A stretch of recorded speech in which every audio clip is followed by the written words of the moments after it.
as Trump's popularity plummets. That the midterms are a foregone conclusion, that the Democrats are going to trounce the GOP as Trump's popularity plummets.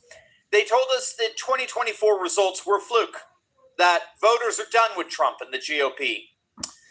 Well, last night, three special elections just blew that narrative apart into 1,000 pieces. Republicans didn't just win, they dominated. And they dominated with a demographic that the Democrats thought would be the key to their coming permanent majority. In 3 heavily Latino districts, in every single race, the Republicans didn't just hit Trump's 2024 numbers, they crushed them. Make sure to stick with me to the very end of this video because we got the race-by-race breakdown, the margin numbers that are astonishing, and what all of this tells us about where the Latino vote is really headed as we barrel on toward the 2026 midterms. Hey gang, it's me, Dr. Steve, your Patriot Professor, enjoying yet another glorious day in Trump's golden age that you made possible back in November 2024. So front row seat on how you continue to change the world in ways you never even imagined. You know what to do. Make sure to smack that bell and subscribe button. Also, we got a quick programming note.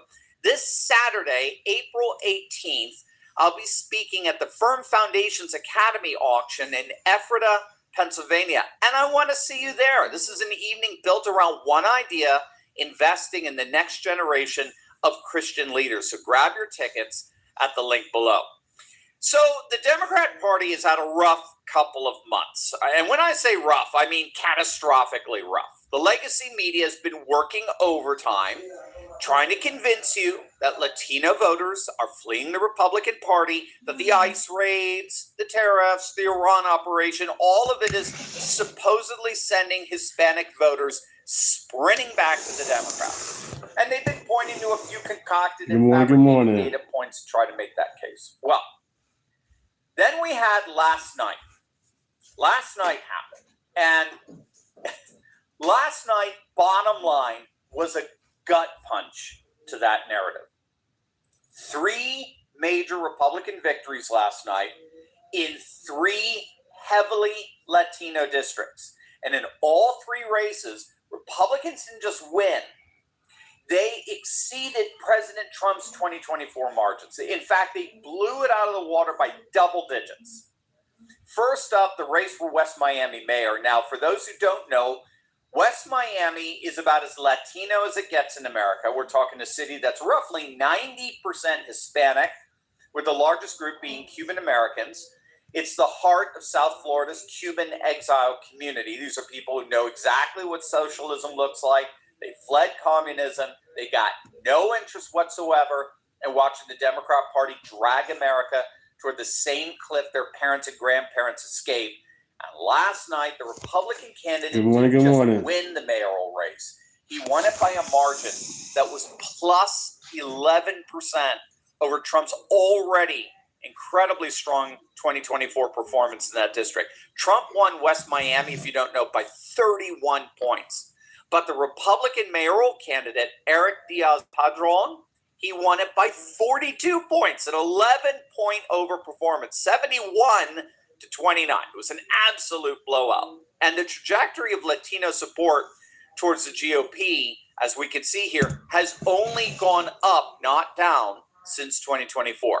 Second, the West Miami City Council election. Now, good morning. Same demographics, same story, but if you can believe it, even bigger. The Republican candidate for City Council outperformed Trump's 2024 margin by plus 18. 18 points. The Democrats wanted to flip a Cuban American community in the shadow of Miami, and they got absolutely shellacked. Again, in a district that's over 85% Hispanic. Name is Deontay. I'll be going live in the morning, and I'll be showing the point of view what's going on when it comes to the news. And certain people I'll be showing conservative people. I like their point of views. They keep it real, and I want to share with you guys. I appreciate you guys being in chat with me. Appreciate that. Everybody is welcome with no bots. Other than that, let's continue. Like and subscribe. Name is Deontay. It's not a fluke. This is a community doubling down. And then there's the one that should really make Democrats lose sleep. Rio Rancho, New Mexico. Now, we've been talking a lot lately about New Mexico because the otherwise reliably blue state has been trending very noticeably red of late, with two demographics that have been shifting towards the GOP. I'm all about America. Latinos and the working class. And lo and behold, what do we have here? The Republican candidate once again demolished his Democrat opponent in the Rio Rancho mayoral race, outperforming Trump's 2024 margins by an astonishing plus 30 points. 30 points in New Mexico, in a heavily Hispanic working class district. Gang, that's not a blip. That's a realignment. So let me put all three together for you. West Miami mayor, plus 11 over Trump's margin. West Miami City Council, plus 18 over Trump's margin. Rio Rancho mayor, plus 30 over Trump's margin. That's not just a sweep. That's a Democrat catastrophe. That's a Democrat implosion. Seriously, can you imagine what the headlines would be like this morning if the Democrats had won with overperformances like that in 3 simultaneous special elections? Now, a word of caution in all this. We do not want to read too much into this for the midterms because special elections are not particularly predictive for midterm results. So that's an important caveat here. Special elections are just that, right? They are special. They're one-offs. And they generally don't offer any real insights beyond themselves. But that said, there is a key indicator here that's emerging in all 3 of these races that does indeed directly impact the midterms. And I'm going to show you what that indicator is and precisely why it matters as the GOP prepares to defend their congressional majority just 7 months from now. But first, when we think about war, we picture soldiers in battlefields, but the real damage doesn't stay contained. Take a look at what modern warfare looks like. Why is this town covered in spider webs? And yes, this is real. The answer is those are not spider webs. That is fiber optic cable. And that is what warfare looks like in 2026. To prevent the drones from being jammed, they trail behind them mile after mile of fiber optic cable. And now the landscape is absolutely covered in thousands of Good morning, miles Matt. Good morning. of this cable. And it's not just these fiber optic cables. Every time a missile goes off or a bomb explodes, microplastic particles are released into the upper atmosphere and spread globally, making their way into the air we breathe and the food we eat. Because they're so small, they get absorbed into the bloodstream and our organs, where they build up over time, triggering inflammation and increasing the risk of heart disease, cancers, and even Alzheimer's. But here's what's incredible. New communities, swing districts with large Latino populations in Texas, Florida, Arizona, California, they will indeed largely determine whether Republicans keep the majority or lose it. The Democrats' entire midterm strategy is built on the assumption that Latino voters who went with Trump in 2024 are now largely coming home. Remember, the key to the Obama coalition was not black voters. It was Latino voters. Latinos voted for Obama 2-1 over McCain and Romney. They were the difference, right? It was a 70-30 split. So that's why the Democrats were so desperate in opening the southern border over the 4 years of Biden, because they thought they were flooding the nation with the political demographic that would guarantee their perpetual rule. And so they just assumed that eventually Latino voters would come to their senses and return to the Democrats, especially if Trump is not on the ballot. Last night blew a massive hole in that assumption, because what last night showed is that the shift isn't just about Trump being on the ballot. It's deeper than that. These are local elections. There's no Trump at the top of the ticket, pulling voters along. These Republican candidates won on their own in heavily Latino communities, and they won bigger than Trump did. Now, the question, of course, is what's happening here? What's driving this shift? Why are Latinos overwhelmingly moving to the right? And the data suggests it's not one thing. It's a combination of factors. It's the economy. It's the concern over law and order. It's the concern over immigration. It's the concern over family values, right? Latinos are very socially conservative, and they despise the less propensity for all things woke. Edison Research found that in 2024, Trump won Latino men outright, 54 to 44%, a massive swing from where things stood in 2020. I believe it was a 40-point swing to the right. And Pew Research found Trump came close to actually winning the Latino vote outright in 2024. Numbers that would have been utterly unthinkable just, 10 years ago. Remember, they were voting 2-1 Democrat. But these are people who work with their hands, who run small businesses, who watch prices at the grocery store and the gas pump, who want their neighborhood safe, Okay, Matt, who okay. want their kids to have a shot, the American dream. They want sanity from their leaders. And they looked at the Democrat Party and their issues, their policies of open borders and to fund the police and government dependency and woke ideology. And Latinos, by and large, are saying, no thanks. No thanks. And now they're even saying it louder. Now, make no mistake, the legacy media is they're already trying to memory hole what happened last night. Do a Google search. You're not going to find a word on these elections. Thank God for Elon Musk's X. Again, just imagine if the results were reversed, that the Democrats blew out the Republicans with margins that surpassed Obama's by double digits. It'd be on the front page of every failed news outlet. So they're going to keep running their stories about how Latinos are fleeing Trump. They're going to keep citing their polling from, showing a swing back toward Democrats. The same polls that told us that Kamala was going to win in a landslide. But here's what they won't tell you. Polling and voting are two very different things. Good morning. Name's Deontay. Thanks for being in the chat, everybody. Appreciate it. The polls in all proud to be an American, baby. But in the voting booth in West Miami, in Rio Rancho, they pulled the lever overwhelmingly for the Republican by wider margins than ever. And that is the only data point that actually matters. The GOP's Latino coalition is not retreating. It's consolidating.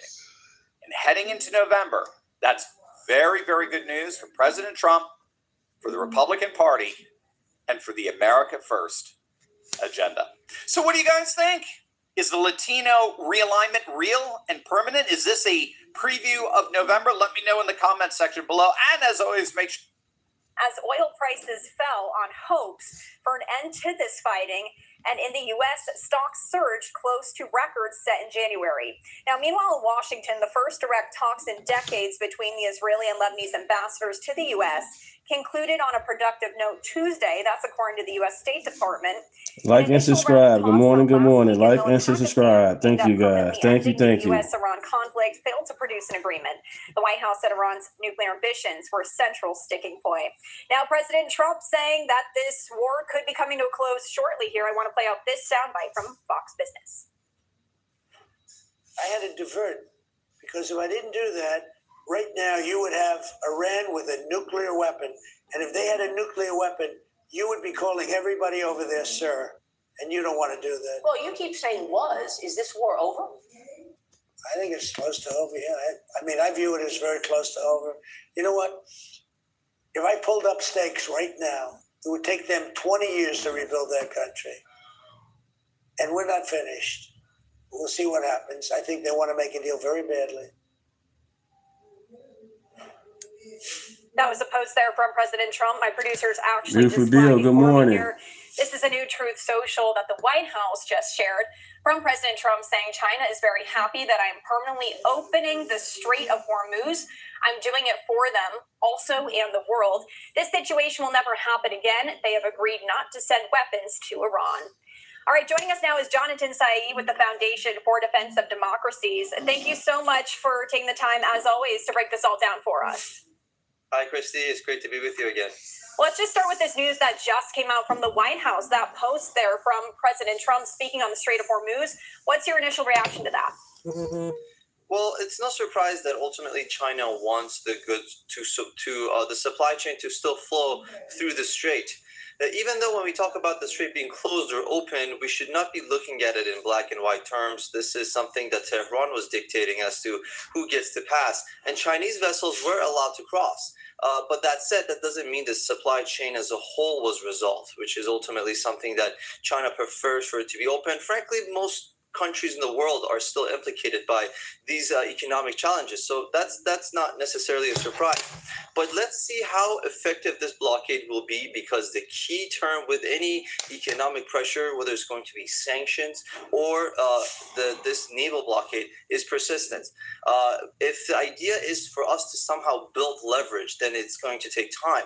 So that's going to be a bit challenging to want to end the war really soon, but at the same time be tapping into tools that are really for a long-term strategy. But we have to wait and see whether the administration is simply trying to build leverage for talks, or they're just using this blockade to deprive the regime of cash flow to maybe tap into something internal, might want to deprive the repression apparatus and the military establishment from a salary so they can get some internal fractures. We have to wait and see. And as we're taking a live look there at the Strait of Hormuz, President Trump saying he's permanently opening the strait. Really, when we're talking about oil prices and what we can expect going forward over the next coming days or weeks here, as now people are getting excited that talks may resume. What can we expect to see out of the Strait of Hormuz here? Of course, markets are going to react to perception more than what's really the facts on the ground. Still, some Iranian vessels were able to allegedly pass the blockade. Again, none of it is necessarily confirmed, and it doesn't specify what vessels they were, nor did it say which ports they eventually used. But for this blockade to be also long-term, and parallel strategy needs to be some sort of a humanitarian channel, because Iran still relies heavily on food, grains, and different material that it imports, medicine as well. So we need to ensure that we don't let the regime win the PR battle. We want to ensure that, similar with the maximum pressure campaign, it is very clear for the world to see that our blockade is specifically against Iranian illicit oil exports, arm exports and imports, and it's not there to target the average Iranian. That's very critical. But when we talk about any form of economic pressure on a regime, and similar conditions here also apply. Now, I also wanted to ask you about this, with both sides signaling an in-principle agreement, which is what it's being called here, to extend the ceasefire. How real is the momentum towards a lasting deal this time? So I think we heard that the sticking point again is Iran's nuclear ambitions, and on the surface, it seems like there's a compromise.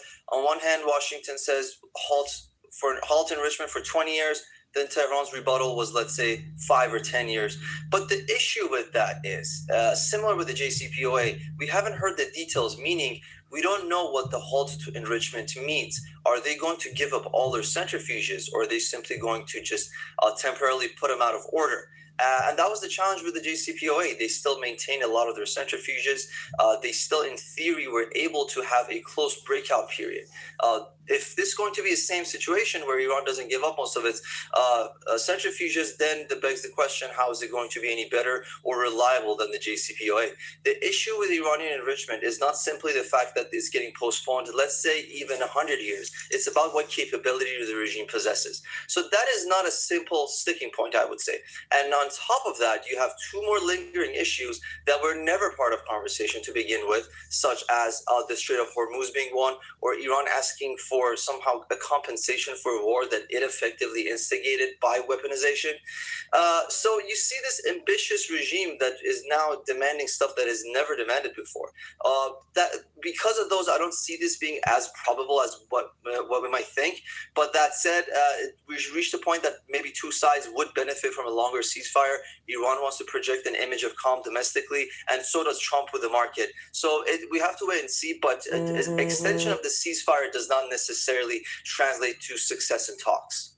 Let's stay on that, because that was going to be my next question to you here, is those three sticking points, which is, as you said, Iran's nuclear program, the Strait of Hormuz, and war compensation. Of those three, really, what is the most difficult one to resolve? What's that one point that we're going to see really be coming back and forth here in these talks, these negotiations? I hate to admit that it might be all three of them. So starting with the most, dare I say, bizarre or outrageous one would be the demands for compensation. That is probably Tehran's way of demanding some sort of a short-term sanction waiver or sanctions relief. Instead of calling it a removal of sanctions, they might be calling it a compensation because their economy is desperate for cash flow. They need to rebuild their missiles that they've depleted. They need to build launchers. They need to artificially inject the market with some sort of currency to at least get rid of a bit of the inflation there. That's one. And the nuclear issue has always been lingering. And frankly, I think of, the negotiations that Tehran had with the Bush administration. The centrifuges and enrichment were an issue then all the way, and now we're like decades later, we're still struggling to find an avenue there. And what Obama did is he provided enough concessions on that, allowed Tehran to maintain the enrichment capability. Trump has seen that as a red line. That's going to be, of course, the main sticking point. Now, getting to the Strait of Hormuz, I do think Tehran is now getting more ambitious with demanding that the ships pay toll. I think some of their regime officials were comparing this to a Panama situation, with a stark difference being Panama is not attacking vessels with drones and missiles, and it's not ran by an FTO similar to the IRGC in Tehran.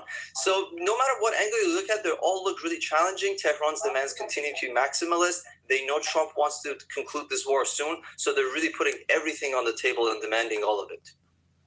We know those talks Good morning. last weekend in Pakistan failed to produce an agreement. So President Trump, as I just shared that soundbite with our viewers there, saying that these talks set to resume within the next coming days. But given what we saw just so recently, without those talks really going anywhere, what is going on behind the scenes as we lead up to potentially another round of these conversations? I don't think the expectation was for the first round of talks to necessarily produce anything that concrete or written. Negotiations, especially with two sides that are at war, is certainly going to take time.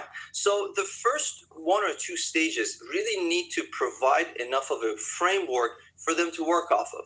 And what we saw with the first announcement, there was a major contradiction between what Tehran said versus what Trump announced when he mentioned there was going to be a ceasefire. Tehran was effectively stating that the United States had agreed to all of its 10 demands. We know that's not the case. And you have to wonder really what they were negotiating over. To your point, as to behind the scenes, were they not able to even have a baseline understanding as to what... Right, Matt. 47 years with Iran. Death to America BS. Are the main principles that they're going to be negotiating over or not. We didn't see that. And you have to look at the rhetoric coming from Washington after the first negotiations led by J.D. Vance, being the third person in the Trump administration that's talking to Tehran. First, we had Wickoff, Kushner, and now J.D. Vance. And you see the same tone coming from all of these three officials. They first enter negotiations with optimism, willing to provide some sort of a compromise. Then they return slightly disappointed, but while maintaining some sort of a positive, open and public diplomatic messaging saying we're still optimistic. We've seen this play out time and time again. I have not seen any indication that would make me think the talks that were led in Pakistan were any different than the talks in Rome or Amman. I also wanted to ask you this. So these talks are reportedly being mediated through countries like Pakistan, Saudi Arabia. How critical are these intermediaries when it comes to getting a deal done, and why them? It is critical for them. And frankly, when I look at the region, Oman put in the most amount of effort and was effectively left out of this latest ceasefire talks. I can't imagine they're happy about it. But that's funny, Carl. That's what they say in the chat, baby blinker. That's crazy. Who they supposed to hurt? Who feelings is supposed to hurt in the chat? We not Trump. We not the president. We just citizens. Y'all, all these name calling makes no sense. Who they supposed to hurt? Nobody. That's crazy. And if he was there, he'd not be the president at all. Period. But that said, comes down to Pakistan here in this context. Of course, we always call the Islamic Republic of Iran the true Islamic Republic, whereas in reality, Pakistan is also an Islamic Republic. They have an incentive to keep the regime afloat. You're talking about a Shia versus Sunni Islamist ideology. You look at how Pakistan has operated as a quote-unquote ally by housing Osama, and now Osama bin Laden, and now they're more or less liaising with the regime in Tehran. Pakistan's role is critical, but that said, they're benefiting from it the most, which is why they have these ambitions that they do. But ultimately, no matter what mediator you have there, it comes down to how much the two sides are willing to compromise. I can't imagine any Pakistani official being able to convince Iranians to give up enrichment, or being able to convince the U.S. administration to give up its red line of enrichment. So when it comes to these core sticking points, mediators can only do so much. It ultimately comes down to what the two sides see as their main leverage. And like I said, Tehran is sensing desperation, which is why it's really moving forward with maximalist demands. Oh yeah, staying on Tehran as well, they are threatening to retaliate. So two questions here. What could that potentially look like, given what we've already seen? And would that most likely come if we see that maybe, again, these talks don't yield any progress? On your latter, we absolutely might. The threat of re-escalation is very real right now. But as to what it could look like, we've already seen glimpses. So, of course, Tehran is really good at towing the line, not really escalating, at least publicly. And by that, I mean, for example, when it comes to the Strait of Hormuz, it was not a total blockade. They allowed certain ships to pass. They blocked some. Again, they left it in the gray area. They might do the same thing with the ceasefire as they have already, which is using their proxies to wage attacks. They're using some militias in Iraq to target Bahrain allegedly, or they might still be rogue elements within subscribe. You guys haven't already. Subscribe. With the uncertainty, they will probably leverage some of these terror networks to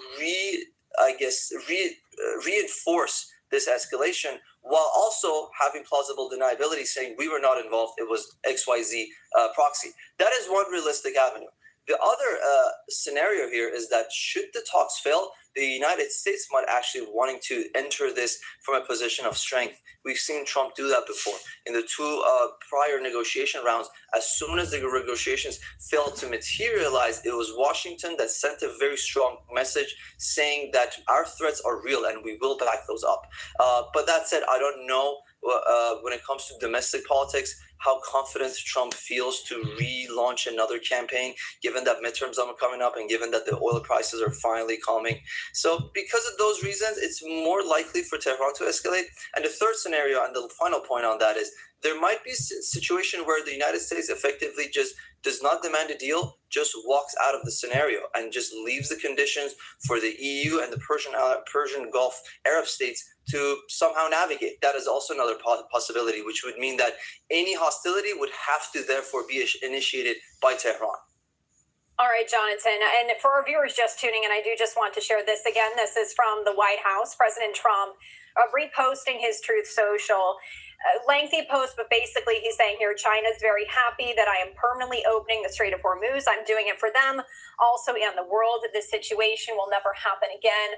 They've agreed not to send weapons to Iran. And I know we touched on that at the beginning of the interview here, but I just wanted to share it again for our viewers just tuning in. Now, as we wrap up here, Jonathan, as far as the naval blockade is concerned, what's the end game? Is it to force Iran back to the negotiating table? Is it to open up the strait so the gas prices ultimately come down? Maybe everything. Maybe both of those things, certainly, and more. We can't let a country blackmail or extort the world, because that's what they're doing. They're really blackmailing the world. We're not going to let that happen. And, you know, the amazing thing is we don't, can you believe this? We don't use the strait. We don't need the strait. We have our own oil and gas, much more than we need. We have more oil and gas than Saudi Arabia. Think of this. We produce more. Saudi Arabia, and add Russia to it. Substantially more. And by next year, we'll have double that amount. So we don't need it. but the world needs it. And many ships are heading to our country right now as we speak to load up with the best. Really, I guess you could say, somebody said the best and sweetest. I don't know exactly what sweet is, but when it relates to oil, it's a good thing. But they're coming to our country right now. There are many boats coming to our country. Now, it could very well be this is going to be settled before then. We've been called this morning by the right people, the appropriate people, and they want to work a deal. They would like to work a deal. Is it your anticipation, Mr. President, that other countries will assist in this effort to blockade Iran and those? Yeah, other countries are going to also. We don't need other countries, frankly, but they've offered the services. We'll let it be known probably tomorrow. Has the blockade started? Yeah, started 10 o'clock. Bishop Robert Barron supports you and your policies. He praises you for defending religious freedom. Yeah. He now says, "Oh, Pope Leo, an apology." Will you apologize? No, I don't, because Pope Leo said things that are wrong. He was very much against what I'm doing with regard to Iran, and you cannot have a nuclear Iran. Pope Leo would not be happy with the end result. You have hundreds of millions of people dead. That is not going to happen. So I can't. I think he's very weak on crime and other things. So I'm not. I mean, That's what I'm talking about, Trump. Don't apologize. Stand on it. His brother is a big MAGA person, and he's a great guy, Lewis. And I said I like Lewis better than I like the Pope. Now you have to have law and order in our country, and that's what we have now. We have the lowest crime numbers we've had in a long time, despite the fact that many criminals were allowed into our country, but we've gotten a lot of them out. We've done a great job on crime. So we have the lowest murder rate in 125 years, since 1900, the lowest murder rate. So we believe strongly in law and order, and he seemed to have a problem with that. So there's nothing to apologize for. He's wrong. And the other thing is he didn't like what we're doing with respect to Iran, but Iran is wants to be a nuclear nation so they can exterminate the world. Not going to happen. Mr. President, on Iran, if the deal is not reached by the end of this ceasefire, does your threat from before still stand? Yeah, I don't want to comment on that, but it won't be pleasant for them. Let me put it that way. Do you still plan to charge them full administrative workers? Has your timetable changed in any way in terms of ending this conflict? No, it's going on. Right now, there's no fighting. Right now, we have a blockade. They're doing no business. I didn't like seeing boats come out if they were doing business with Iran, but if there weren't, no boats came out. So now Iran is doing absolutely no business, and we're going to keep it that way very easily. Don't forget, their Navy is gone, their Air Force is gone, their anti-aircraft is gone, their radar is gone, and their leaders are gone. It's a lot. Do you still want to charge them? Coming from predominantly going to China, Mr. President, has Xi Jinping reached out and maybe? No, but we have a very good relationship with China. He would like to see this ended also. He certainly wants it ended. Everyone, I want to see it ended too, but we can't give a nuclear weapon to a group of people that have caused nothing but havoc for 47 years. Look, I'm the president that's done something about it. This should have been, and many other presidents regret that they didn't. Yeah, so I'm doing something. President, Ukraine impeachment documents that were just declassified show that Eric Charinella not only submitted false information, but that he had no direct knowledge of the alleged conversations with all hearsay. Do you feel vindicated by those? Yeah, I do. They're a bunch of crooked people. You're talking about with respect to all of the things that they put against me. Yeah. Well, it's come out that in so many different ways. Thank you very much for that question. I appreciate it. But in so many different ways, the election was rigged. The 2020 election was rigged. We found that out. What you just said is just a piece of that. It's a big piece, but minor, relatively speaking, compared to what they did. Trump They is cheated popular, on baby. the election. Yes, he They is. cheated on the vote. They cheated in every way possible, and it's the only way Like we and got an subscribe. incompetent man to be a president. And he was an incompetent man. Many of the things that we're talking about, even including this would have been settled a long time ago, not now. And it should have been settled by other presidents. But the election was a rigged election. We can't let that happen. Thank you, thank you. Concealment of exculpatory information, what should happen? Well, it's a very serious charge against them and the Democrats. They cheat. They can't get elected with their policies. So their policy is no good. They want to have I mean, open borders. They want to have men playing in women's sport. Do you think that men should play in women's sports? I really don't have an opinion on that. You don't, I'll bet you do. No, I'm here about no Pizza. tax on tips. Yeah, go ahead, please. Thank you, Mr. President. Is it your understanding that during this period of time, while the U.S. has instituted this naval blockade, that oil companies will be able to send their oil tankers through the strait, get more oil out from this area? Yeah, I think they're going to be doing very well there, and I think they're doing very well here. You know, a lot of tankers are coming up here. They're coming in empty and out full. And we have a great capacity to take care of that business. Ma'am, may we know your name, please? Have you delivered to the White House before? I have not. My name is Sharon Simmons.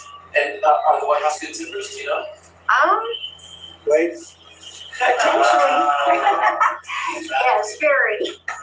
Mr. President, can I ask you something That's else? great. Thank you. You reminded me. Mr. President, sir, you previously said that you had no problem with countries sending fuel to Cuba after previously promising to tariff them. What happened? What changed? Well, we're going to see with Cuba. Cuba's another story. Cuba's been a terribly run country for a long time. It's got a bad system. It's been very oppressive, as you know. And we have a lot of great Cuban Americans, all of whom just about voted for me. And they were treated very badly. In many cases, family members have been killed. They've been beaten up and mugged, and like terrible things happen in Cuba. And Cuba's a failing nation. And we're going to do this. And we may stop by Cuba after we're finished with this. But Cuba is a nation that has been horribly run for many years by Castro. You said raised up by Leader Bill Pulte regarding those two recent referrals for Letitia James for insurance fraud. Do you know if federal prosecutors have evidence to charge? Well, I don't know. I know she's a very corrupt person. Corrupt. And Put her in jail. So-called Attorney General of New York. She's a very corrupt person. Put her That's ass been in proven jail. now. And I know I have nothing to do with it, but they're looking at things all over the place, more than one state concerning her and concerning people like Comey, who's a dirty cop. Comey's a dirty cop, and dirty cops are bad. Nobody likes the police more than me, law enforcement more than me, but Comey's a totally dirty cop, and we're not gonna stand for it yet. The UFC fight that's happening at the White House this summer, UFC typically numbers those fights consecutively, but should they label this one UFC 1776? That's a good idea. I'll tell that to Dana White. I like that idea. And I will say I've been involved with a lot of big events. I've never had an event that's had more interest in the UFC fight that we have right at the front door. Right there, they're going to start building about a 4,500 seat arena. And then in the back, at the Ellipse, we're going to have maybe 100,000, 50 to 100,000 people. I guess they're building tremendous stages, and you're going to have massive screens of the fight. And it's very popular sport. But Thank you, guys. Thank you. Because of the White House and everything, there's a lot of reasons for it. But we're having a fight at the White House on June 14th, and we're going to have an arena built right at the front door. And if you want, is your husband up to coming? Does he like UFC? He might. If he's feeling good, we'll make sure you come. Okay? That would be wonderful. That's Thank better you. than the tip I just gave you. That's a lot better. But no, if he's feeling good, right? Is he doing okay? Is he going to be able He's doing very well. He's doing very well. He actually, during the process, he wrote a book. And Go ahead, give him the name. Maybe you'll he hasn't had it published yet, but it's a book on humility. And his name is Leo, and he's just Good guy. doing good. He's doing great. How long are you married? We have been married for 6 years. Oh, But we've, like most people, we've been together for over 10. So. that's very good. So let's say hello to him. He's going to be good. Okay, he's going to get better, and he's going to be good. Yes, sir. Yes, Well, I want to thank you all, and I especially want to thank you for being here. Well, I want to thank you for the no tax on tips. It has helped my family out immensely, and I definitely appreciate it. The one thing that just in leaving, we've had more good press for change, having to do with the fact that people are receiving more money from their tax refunds than they ever thought possible. We had a man the other day got 5,000 doses. Another one got 7. They weren't expecting. Good morning, it. Amanda. Good morning. And it's because of the great big beautiful. Good bill. morning. And that's why you came, and I really appreciate it. And tell your husband to get better. And if he's feeling good, you'll come up and you'll watch that fight. All right, I appreciate it. All right? Thank you very much. Thank you. The backdrop has changed. I know it's been only a month or so, but oil prices are up 50%. If you told me that we were going to be at only $92 a barrel, $92 a barrel, I would have been very surprised. All right, And so you know what? I'm very happy. And it's going to come dropping down very big as soon as it's over.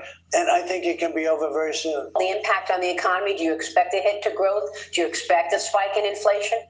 There's going to be a hit, but it's going to recover, I think, fully. Somehow they misquoted me. I think oil will be down to the levels it was. You know, they said, I expect oil to be high at the midterms. I don't expect that. I think that we will be somewhere around where we were, maybe even lower. President Trump with me yesterday, my exclusive, discussing oil prices. He's confident that prices will fall after this Iran conflict concludes and will fall further before the midterm elections. Oil prices this morning hovering Good morning, $100 everybody. barrel, by the way. Take a look at where we are, but prices are down We got 5%. this. Since the president put in place the blockade of the Iranian ports, it is fully implemented now. U.S. forces maintaining control, and tankers are reversing course as renewed peace talks with Tehran could happen this weekend in Pakistan. Crude oil now up 0.33% at 91.63. American energy producers also could see a massive boost in exports in the coming months. Kepler is reporting U.S. crude exports are on pace this month for a record 5 million barrels a day. Joining me now is the EPA Administrator, Lee Zeldin. Lee, good to see you. Thank you so much for being here. Great to be with you. What is your take on what the president is doing right now and how all of this affects further policy changes? Give us your status check. Well, the president really started this effort the moment he was getting sworn in, and declaring an energy emergency, creating a National Energy Dominance Council, meeting with all these principals to talk about pipeline projects, saving coal, to be able to unleash energy dominance, but to do it a way where we're also in a position to export this product. From an environmental standpoint, we tap into these energy supplies so much better for the environment than so many other countries around the world.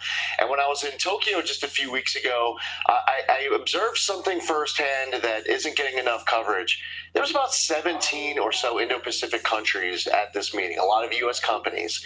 And this is after the Iran conflict began, these energy ministers and other leaders of government talking about how they want to diversify their supply chain. They're talking about how they've been relying on getting their products from the Middle East, but they don't have freedom of navigation. They haven't had it in a long time. It takes them more time to get it. And in a nation like Japan, where it takes 28 days to get the supply from the Middle East, for 60 years, they've been getting supplies in 8 days from Alaska with total freedom of navigation. Wow. I think when you look at the dereg agenda that's been put in place and all the ways to ramp up reliable, durable baseload power, we are in a position right now stronger than ever for the long term. I think it's going to help Americans, American economy, American national security, and also our environment. And you've been taking that cue and deregulating. You made a major announcement yesterday with Energy Secretary Chris Wright and Interior Secretary Doug Burgum to break ground on the Northeast Supply Enhancement Pipeline in New York City. That will boost energy supply to millions across the Northeast, as well as you had some fierce pushback from climate and anti-fossil fuel activists. But at the same time, you pulled back all of those Obama rules, right? I want to get your take on what you're doing in all of this while tapping into the capacity of energy, while also rolling back some of those rules that were strangling the industry. Well, as you just pointed out, that announcement yesterday, that was big. President Trump is the reason why that got punched over the finish line. Millions of families in downstate New York being able to access natural gas. They were desperate for. There you go, man. There you go. Crude oil. There you go. 89 bucks. That groundbreaking was exciting to be there with Secretary Burgum, Secretary Wright, and others from the administration. Again, it wouldn't have happened without President Trump. You referenced a recent decision that we made. I made the announcement alongside President Trump in the White House which amounts to the largest act of deregulation in the history of the United States, to rescind the 2009 Obama EPA endangerment finding, all the greenhouse gas emission standards on light, medium, and heavy-duty vehicles, and all off-cycle credits, including on that annoying climate participation trophy for that start-stop feature vehicles that people hate. $1.3 trillion in savings, $2,400 more affordable new vehicles. This is just an example of one of so many acts of deregulation where we are proving we can protect the environment and grow the economy. We can choose both. Now, Lee, I want to get your take on something else, because while you've done all this deregulation, I know that President Trump is very happy with this, how you rolled everything back here. You were also a lawyer. You earned a law degree from Albany Law School. You passed the New York bar back in 2004. You became the youngest attorney in New York. You worked as an attorney including at Port Authority, and ran your own practice before entering politics. Without telling us about your private discussions with President Trump, at some point, the Attorney General job will be there again, and you are on a short list. Do you want that job? I really enjoy what I do as EPA administrator. I want the president to pick whomever he wants to pick for that position. Well, there's a bigger issue here, though, Lee. I mean, look, we have not seen any accountability, and I want to know why. Why haven't we seen any accountability for the last 10 years of what really looks like a conspiracy against President Trump? Yeah, and it is. It started before the president got elected the first time. It continued after he got elected through his first term. That's why I was on his impeachment defense team. I was in Schiff's bunker in that skiff for the first impeachment, all of those depositions. I actually asked more questions than anyone else, including Schiff and anyone otherwise. It was an attack, a coordinated attack that the Justice Department and the FBI, part of it, to try to undermine a presidential campaign. They did it again. They tried to take him out while he was out of power. You need to clean house in there. And there's a rot inside of that building that just has to get cleaned up. And you can't just walk through 4 years where you just wait for the Democrats to be back in power, then they just start it again. There are people who need to be held accountable for what happened, or it will happen again, whether it's President Trump or his allies or whoever's going to come next. Is a weaponization that we've seen the Justice Department for an extraordinarily long time. I've been outspoken about this going back to my time that I witnessed this firsthand as a member of Congress in that foxhole with the president. It is outrageous, from the Russia collusion hoax to the impeachment, trying to take out a sitting duly elected president. It's BS. Yeah, I've watched it. I've watched it unfold, and it's quite extraordinary. Lee, thank you for that. We appreciate seeing you. Thank you very much for being here. Thanks, Maria. All right, EPA Administrator Lee Zeldin. We'll be back with Pennsylvania Senator John Fetterman. One of the biggest complaints I've been hearing from Republicans and from MAGA, and it's kind of slowed down a little bit, which is, when are we going to start seeing people held accountable? When are these Democrat bad actors going to start going to jail? And one of the things I'm happy that a lot of members of MAGA and Republicans are starting to realize is this. If President Trump would have came in that first year and would have just started going after all of the people that we know have been doing wrong, you know what the public would have said and what the mainstream media would have positioned it as? Look at Trump. He doesn't care about the economy. He doesn't care about America. He just cares about retribution. And you know just how weak-hearted most people are. They would have bought into it, believed it, and it would have been a bad look. President Trump had to come in and secure the border, get inflation under control, which he's done both. And then even what he's doing right now abroad, where people say, oh, what is Trump doing out there? It's supposed to be America first. And that's your black pillars, your Tucker Carlson, your Marjorie Taylor Greene, your Thomas Massey. But they know good and gosh darn well of what President Trump did in Venezuela, securing that oil for America, and Iran, where right now with the blockade we're doing in Iran, guess what happens? Everybody that needs oil, where do you think they're going to go? Right now, we have over 160 oil tankers heading to America for oil. Why? Because Iran was put out of business by President Trump.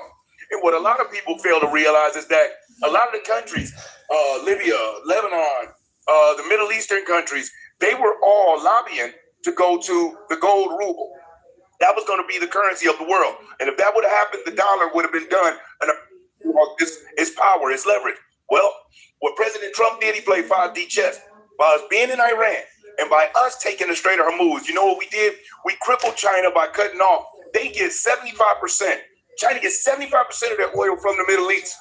And then you got other countries like the UK that gets 50 or so or more percent from Iran, and many other countries. I don't even want to go through the list. So what happened is by us.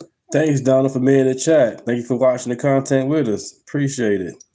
By President Trump going out there, demolishing Iran, seizing the Strait, those countries have to come see us. And in order to do business with us, guess what has regained its value and now is the way the currency that the world is doing business in, the dollar. So where all these short-sighted people are at, they have to see the bigger picture. And that's going into what I'm talking about in this video. Now, DNI director Tulsi is doing a phenomenal job. And when everybody's saying, when are people going to start going to jail? It's like this. The Biden administration got 232 federal judges confirmed during his time in office out of about 650, which means that 1 in every 3 or so judges is a Biden appointee left-wing activist in a row. What up, Patrick? What up? What up? And so the president knows, okay, if we just grab people up and we come with just the same evidence that we all know. Like and subscribe, everybody. Like and subscribe. Judges or rogue judges can kick it back or just acquit this individual. But when you win the battle of public opinion, meaning when you just slow leak the evidence and you make it so big where the public can see the corruption. Now, when you take that same individual to court and you got the public backing the move to prosecute this individual, not just, oh, MAGA, no, everybody sees the corruption. And now you go into court, you have a much higher chance of winning. Well, please understand something. Going into these midterms, don't be surprised if you see a RICO come down on many members of the Senate, members of Congress, members of our intelligence community. Why? Because the proof is in the pudding, and they are doing a great job of pulling it out. And the evidence I'm talking about is during President Trump's impeachment. And remember, they impeached President Trump during his first term. And it was because they said that he was on the phone call with Zelensky from Ukraine and was trying to force Zelensky to spy on Joe Biden. And I'm more just a MAGA. I'm beyond MAGA. I'm about America first. When Trump leave office, I'm going to still be MAGA regardless. I've been red pill, woken up, not going to the Democrat Party at all or voting Democrat Party at all, period. Call us a cult all you want. I live in America. So other than that, let's continue. And spy on the Democrats and whatnot. And the funny thing about it is now we know through documentation, it was absolutely reversed. The Obama administration spied on the Trump campaign. It's documented. It's not even alleged anymore. And then you got the Russia hoax. The Russia hoax is documented. It's not even alleged anymore. Obama, John Brennan,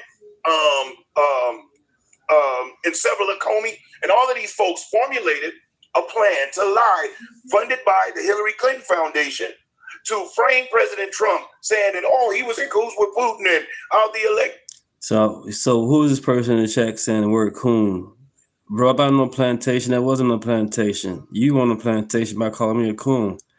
The same word the slave masters use. Grow up, man. 2026.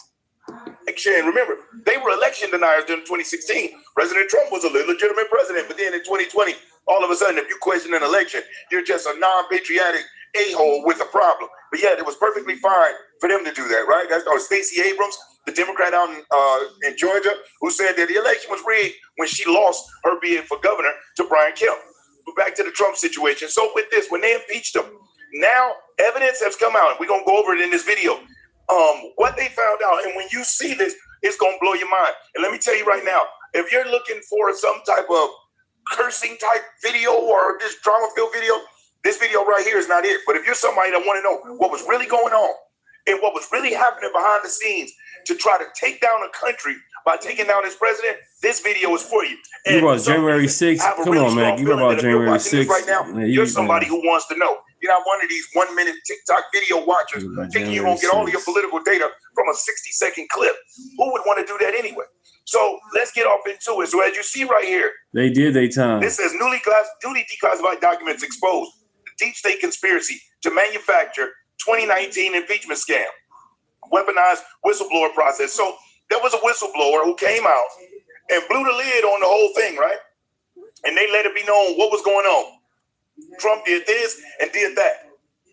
But when I tell you what I'm about to tell you, you will be shocked. All right, Patriots, if you're enjoying this video, do me a solid. Hit that thumbs up because I will never ask you for a cash out or for a super chat. But you hitting that like button, it does help a great deal. And YouTube loves to see engagement in the algorithm. So leave a comment. Tell me what you think about this so far. And if you aren't subscribed to the channel, please subscribe. I appreciate you for watching. And let me get back to talking about what D&I Tulsi Gabbard is exposing on these demon rats. So with the Democrats going in to impeach the president from a whistleblower, you would think that the whistleblower saw something, heard something, was right there in the mix, and that's how the Democrats did this. You are sadly mistaken. Now, right here, this is from the Director of National Intelligence. This is directly from their office. D&I Tulsi Gabbard exposes conspiracy used by Congress to impeach President Trump. Adam Schiff is in a world of trouble right now, if you haven't heard. Matter of fact, I have a video coming out with that. And for those people that say, oh, nothing's going to happen, you just saw Eric Swalwell had to resign, right? The House ethics investigation was coming down. And trust me, there's far more on this man than what we even know right now. We also got the Florida Congresswoman, the Democrat Florida Congresswoman, who has been prosecuted and found guilty for stealing $5 million in FEMA funds. What's happening is the mainstream media is not telling the story. They're not promoting it. They don't want the average person to know. So just know that things are cooking behind the scenes. People are being held accountable. Letitia James, who had that initial mortgage fraud indictment, and then it was only tossed out because the attorney that Pam Bondi put in charge of the case had not been confirmed by the Senate yet. It had nothing to do with the evidence. Matter of fact, the evidence brought an indictment by 2 grand juries. They indicted Letitia James, but it was tossed out on the technicality that the prosecutor was, quote unquote, illegally in charge of the case. And the Democrats knew what they were doing. They let it get right there to the line. And then the statute of limitations was right there on the cusp of it. Same thing that happened with James Comey, because the same prosecutor was prosecuting Tish James, Big Tish, and Jim Comey. And Jim Comey's statute of limitations was like within a few days, they would have had to start the case. And Letitia James was right on the verge of ticking out. But they got her on insurance fraud, because when you do mortgage fraud, not only do you lie on your lender paperwork to the banker, but you have to lie on your insurance paperwork. Then you have to lie on your tax documentation for the scheme, for the fraud to work like it has for James. So yes, she lied to her insurance companies and on her tax return. And you will see this time they've got the right prosecutor in place. This time, not only do they have the overwhelming evidence from the initial mortgage case, now they got this insurance fraud. So things are happening, y'all. It's happening. So don't get caught up because you don't hear it on the mainstream media. You're not going to hear it. But if you keep checking this channel, I promise you as it comes, I'm going to drop it for you. So let's get into it. Okay, so we got the IC, the Inspector General Atkinson, aggressively advanced a so-called whistleblower's narrative using a witness who co-authored the 2017 Russia hoax. So you heard that right. Their whistleblower was the co-author of the 2017 Russia hoax that was used as the basis for Trump's impeachment. Think there's a little bit of bias there? So it's starting off with a doozy. So let's go right here. Today, Director of National Intelligence Tulsi Gabbard releases never-before-seen documents exposing a coordinated effort by elements within the intelligence community, including a former inspector general, to manufacture a conspiracy that was used as a basis to impeach President Trump. I'm not going to read this whole thing. I'm just going to get to the good bit, the important bits and pieces. So right here we got, enlarge this if I can a little bit more. Okay, so during his preliminary investigation into President Trump's July 2019 phone conversation with Ukrainian President Volodymyr Zelensky, the former IG, Michael Atkinson, did not follow standard IG procedures and relied upon politicized manufactured narratives, only conducting interviews with 4 individuals: the whistleblower, the whistleblower's friend, who was a co-author of the January 2017 Russia hoax intelligence community assessment, and close colleague of disgraced former FBI agent Peter Strzok, and 2 character references who had 0 firsthand knowledge of the July 2019 phone call. So you got somebody who authored the Russia hoax assessment, which is the friend of the whistleblower, on the heels of all of the stuff that's taking place in the country right now. Seniors, it's extremely important that you make sure you've got the best Medicare plan available, because this year, no. So despite a lack of any firsthand evidence, IG Atkinson proceeded to take actions to weaponize the whistleblower process and exceed its statutory jurisdiction by ignoring Department of Justice guidance and relying only on secondhand testimony to ensure the whistleblower complaint was released to Congress, referred to the FBI, and leaked to the propaganda media. Okay. Then House Permanent Select Committee on Intelligence Chairman Adam Shifty Schiff, and then Speaker Nancy Pelosi used this false secondhand narrative to create media intrigue and ultimately spark the basis to impeach President Trump in December 2019. So think about what the Democrats did, is like I was talking about. They took it to the media sold it to the public, and then the public was clamoring and was in full support of the impeachment of the president only based off what they were fed. Just like everybody thought the Russia hoax, I knew it was fake, but Russia. People was believing that. Now we know that it was all fake. And this is what Tulsi Gabbard say. Deep state actors within the intelligence community concocted a false narrative that was used by Congress to usurp the will of the American people and impeach the duly elected president of the United States, said DNI Gabbard. Inspector General Atkinson failed to uphold his responsibility to the American people, putting political motivations over truth. And this, along with the politicization of the whistleblower process by a former CIA employee who was working hand in glove with Democrats in Congress, are egregious examples of the deep state playbook on how to weaponize the intelligence community.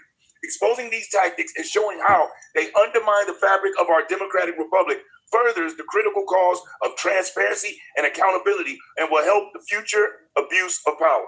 So here we go. So right here. Today's release includes investigative materials used by then I.G. Atkinson and a review of 2 transcripts from I.G. Atkinson's closed-door testimony before the House Permanent Select Committee on Intelligence, which were withheld from the House Judiciary Committee during the sham impeachment trial and kept locked in a safe until House Intelligence Chairman Rick Crawford led the vote to release the transcripts on Tuesday, March 24th, 2026. So these have been locked up this entire time until March the 24th, where nobody could see them and nobody knew. Wait till you hear who the whistleblower worked for. So no firsthand evidence. The intelligence community inspectors General's preliminary investigation into the whistleblowing complaint relied on politicized actors and secondhand evidence. Newly declassified documents expose how I.G. Atkinson relied upon secondhand information from the self-declared Democrat whistleblower and 2 biased witnesses to justify his determination that the whistleblower compliant was of urgent concern, appears credible, and must be reported to Congress. I.G. Atkinson also ignored concerns by the whistleblower's supervisor about a rushed complaint. The whistleblower confirms he or she had no firsthand knowledge of President Trump's call with Ukrainian President Zelensky. In an initial form submitted by the whistleblower, he or she claimed, "I do not have direct knowledge of private comments or communications by the president." As a matter of fact, and I got that right here. Check this out. So right here, as you see, and I'll go to the front page so you can see, disclosure of urgent concern form declassified by DNI, as you see right here, approved for transmittal. So that's page 1, this page 2. Page 3, details of your disclosure. I know about the information I am disclosing here based on, check all that apply. I have personal or direct knowledge of events other employees have told me. But right here in the box, I do not have direct knowledge of private comments or communication by the president. However, I have direct knowledge of the interagency discussions about Ukraine in which presidential instructions and comments have been conveyed. So as you see right here, this individual said flat out from the jump, I don't have any direct knowledge, no direct information, but they didn't care about that. So let me get on down to something else. So new witness interviews released today show that I.G. Atkinson's public claim that other information obtained during his preliminary review supports the complainant's allegation was false and hid the fact that neither the whistleblower nor the key witnesses' allegations concerning the president's phone call were informed by direct firsthand knowledge. Witness number 2 admitted that upon reading the transcript of the call, he or she would not have been able to get from point A to Z the way the whistleblower did. So witness number 2 said, hey, based on me reading the transcript of the call, I couldn't have came up with what they did, and described that he or she lacked the granular detail that the whistleblower had to justify filing the complaint. So they don't even know how this person came up with the complaint. Witness 2 admitted that he or she had to read between the lines of what was being said, and that his or her perception. Stop trying to compare Swellwell and Trump. That's not gonna work, bro. In hindsight, it's crazy, right? That's a weak argument. Superior, a senior officer in the National Intelligence Council, NIC, told Inspector General investigators that he or she did not like how the whistleblower handled the filing of the report, saying that he or she felt that he or she was looped in right at the time of the crash. So they felt like everything was being rushed. Atkinson's 14-day preliminary investigation was intended to assess apparent credibility. Yeah, Swellwell stepping down. You doing exactly what they talking about, 2655. Comparing Swellwell to Trump BS. Stop it. You fell right for the trap. I knew it. It's a matter of time. We already had the discussion yesterday. How you Democrats, liberals, Karens, how you gonna try to compare Trump to Swellwell? The comparison nowhere near it. If they have anything on Trump, once again, they had it for over 10 years. They could have been put it on Trump. The media been knew about it. If they wanted to put it out, they could have put it out there. Now you guys falling for it. Now y'all on chats. Epstein file, Trumpstein. Need to check y'all hard drive, man. Y'all got TDS for real. Y'all brought the Epstein files too much. Go ahead and Google for yourself.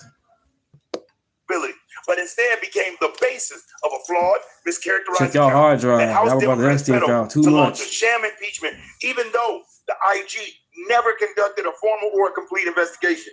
And you have to understand what's happening here. These people literally almost took down the president and took down a country because they were trying to get him out, which would have put Mike Pence in control. And now we saw Mike Pence literally accept gold shillings on the Senate floor once he confirmed the election. When he confirmed the votes, there's video of him getting paid, being given gold shields in a secret side handshake. And you see Pence kind of look like, what is this? That's the only reason we found out. It was gold shillings that he was given. So they would have put Mike Pence in the leadership, and that might as well have been a Democrat. It might as well have been Obama, Biden, and Pence would have been put there. And if you notice, Pence has been knocked completely out of the box. Every time they try to come for DJT, it backfires on because they're not coming from a place of sincerity or doing good. They're coming from a place of evil. Right. Tisha James, quiet. Fanny, quiet. Dr. Fauci, quiet. All these people quiet. They was on the news every day, saw their ass. Now they quiet as hell. Yeah, it's backfired. Yes. So I'm talking about leave Trump alone. He's a man of God. Stop it. Let's continue. Deceit and trying to rob the American people of who we voted for. In his own words, IG Atkinson recognizes that his conclusions were based on a preliminary investigation, noting that I haven't done an investigation to determine whether they actually, in fact, took place, that all of the alleged actions actually took place. This is nuts. But Congress actually tried to impeach him anyway, based off of this evidence from this whistleblower. It says anti-Trump Russia hoax co-author as key witness.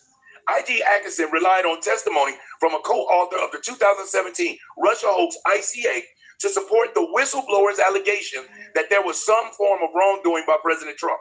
Last year, DNI Gabber revealed evidence that President Obama directed the creation of the January 2017 Russia hoax ICA.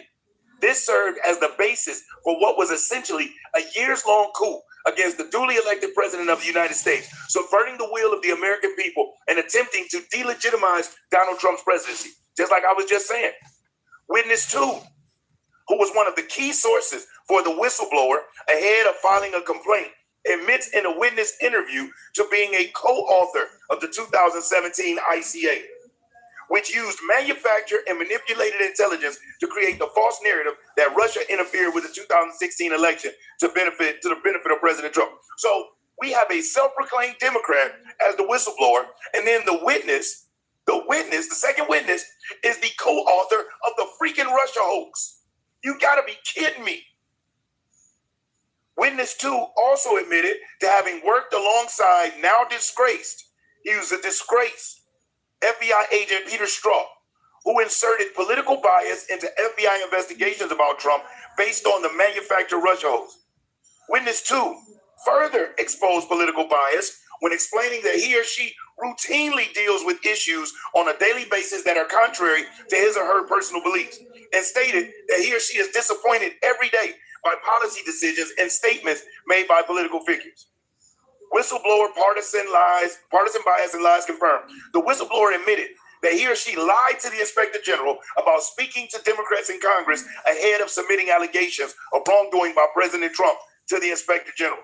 While media widely reported on this detail in 2019, the pre-complaint meeting with Congress has never before been confirmed by the whistleblower. So this individual literally met with Congress, but then lied about it.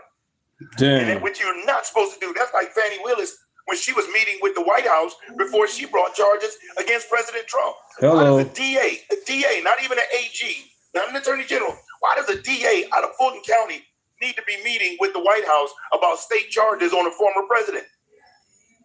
In October 2019, after the media began to report that the whistleblower had spoken with Congress ahead of submitting the disclosure of urgent concern form, the whistleblower called the IG to admit that he or she had in fact spoken with Congress. Think there was some influence going on there? IG Atkinson admits in newly declassified testimony that his investigative team did ask the complainant who else knew about the disclosure, and the complainant withheld from the investigative team within the 14-day window that he or she alerted HPSCI Democratic staff. I don't know what HPSCI stands for. I apologize, but Democratic staff, we get that. Whistleblower interviews revealed the political biases of the whistleblower in his or her own words. The whistleblower states that he or she is a registered Democrat. The whistleblower claims to have worked closely with Vice President Biden, traveled with Biden to Ukraine, and was part of the conversations where Lutsenko corruption was discussed. And that's the whole Burisma deal. Remember now, Joe Biden went over there to Ukraine and said, look, you either fire this special prosecutor that's investigating Burisma, or you're not getting $1 billion. And like Joe Biden said, what do you know? Son of a SOB was fired. And they put in somebody who was solid. And then guess what else they did? They added Hunter Biden to the board, who had no energy experience, none whatsoever, was not knowledgeable about Ukraine. They put him on the board. Why do you think they did that? Could it be his close connection to his VP, then soon to be president of a father? Of course it was. The whistleblower claimed, oh, that's right there. The whistleblower also claimed to have become the target of right-wing bloggers and conspiracy theorists. Yet, IG Atkinson ignored this and insisted on his testimony to HPSCI. I also want to make it clear that I never considered the whistleblower to be politically biased. Despite public reports that the whistleblower worked with Vice President Biden on Ukraine matters, inquiries into the whistleblower's bias and motive were blocked during the 2020 impeachment trial. So they couldn't even, no inquiries could be made into the whistleblower's bias and motive. They all were blocked. This is insane. The Inspector General weaponized the whistleblower process. Newly declassified documents confirm that the IG Atkinson failed to conduct basic due diligence and willfully exceeded his statutory jurisdiction to mischaracterize the president's phone call with Zelensky as an urgent concern to Congress. From day one, IG Atkinson knew that a transcript of President Trump's call existed, and yet he never, throughout the entire preliminary investigation, requested access to it. Atkinson sent a criminal referral to the DOJ on this matter, despite only relying on secondhand knowledge to support his claims.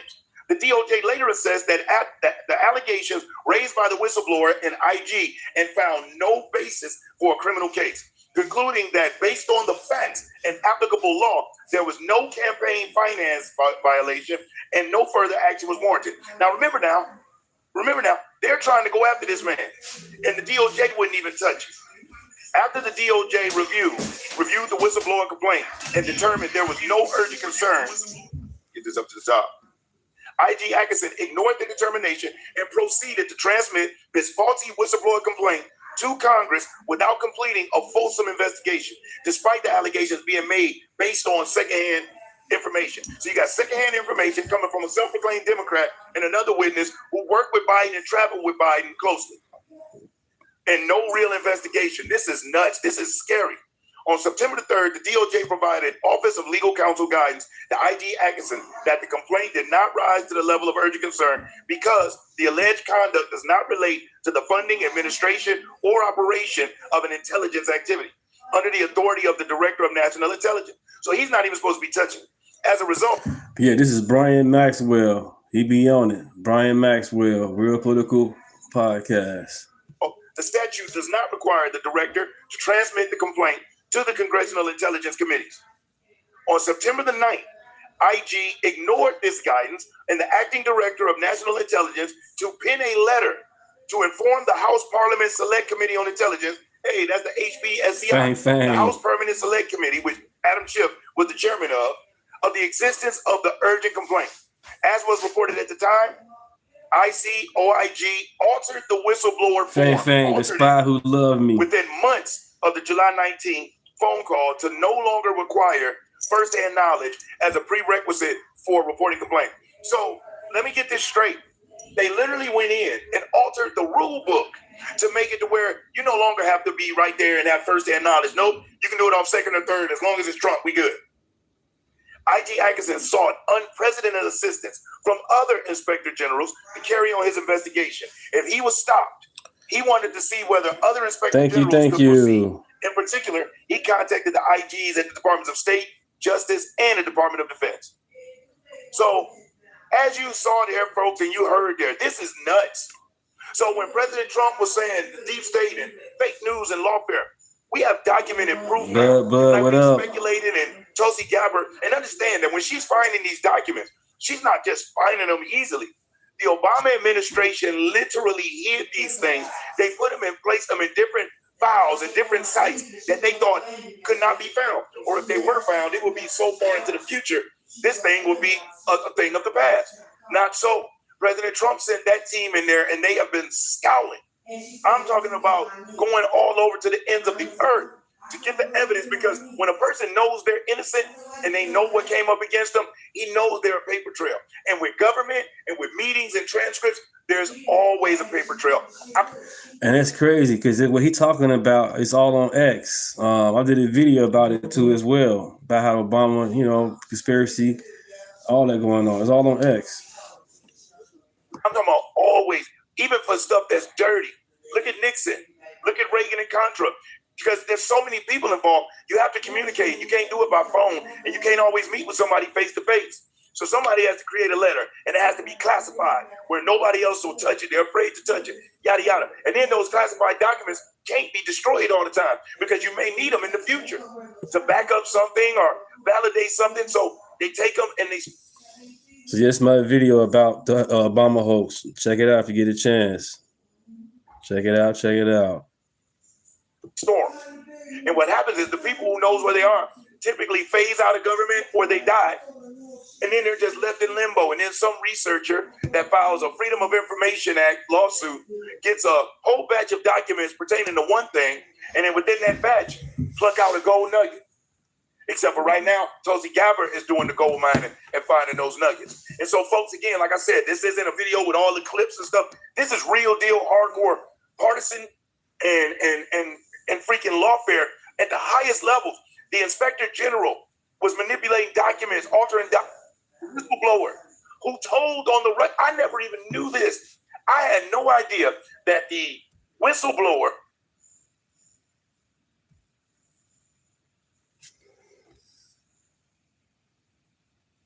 when you go look, when you go visit her, ain't no she ain't gonna ask you that ain't gonna be laying around. How you gonna get it? There was a report today that shows a conspiracy by a sitting president, Barack Obama, and his intel agencies to sabotage the president-elect, Donald Trump, brainwash the electorate, and undermine the legitimacy of an election. I just played irrefutable evidence that detailed how President Obama and his national security team directed the creation of an intelligence community assessment that they knew was false. They knew it would promote this contrived narrative that Russia interfered in the 2016 election. Crazy stuff, y'all. Obama is bogus. I voted for Obama that first time. Second time I didn't, which I never did. Did the dummy vote because he was black. I'm a Democrat. But you can see I'm MAGA. I'm ultra MAGA, baby. Stop voting for no matter who. They did Trump bogus, man. Help President Trump win, selling it to the American people as though it were true. It wasn't. Gabbard got her hands on a House intel report that's been locked away in a CIA vault for almost a decade. Investigators spent over 2,000 hours looking into how the Russia hoax was born, interviewing like and subscribe, officials. And it turns out that the Obama administration doctored the intelligence to make it look like Divider Trump in chief stole the election. A month after Trump beat Hillary, Barack Obama wasn't satisfied with his intelligence reporting and ordered his CIA director to create a new assessment of how Russia interfered with the election. This was a highly unusual move. John Brennan handpicked 5 CIA analysts to write the assessment, and they were siloed. None of them knew what the other was doing. And only one analyst was in charge of drafting this report. There was nothing routine about this, and it was a rush job to publish before Trump was sworn in. Nothing was coordinated with the other intelligence agencies either. Basically, this was home cooking for Barack Obama. There were 4 key elements from the assessment that were repeated over and over again and formed the basis of the Russia hoax and the Robert Mueller witch hunt. 1, that Vladimir Putin wanted Donald Trump to win. 2, Putin took action to help Trump win. 3, the Russians had blackmail on Trump. That was the Steele dossier. And 4, that the Russians tried colluding with the Trump campaign. None of any of this was ever true. How come only Fox News reporting this? Oh, because it doesn't fit the other narratives. At least Fox News showed transparency. There was no reliable intelligence to support any of these allegations. Senior CIA officials repeatedly refused to traffic in these allegations, but they were repeatedly overruled by CIA Director Brennan and FBI Director Comey, who insisted that they be pushed, even without verifiable evidence.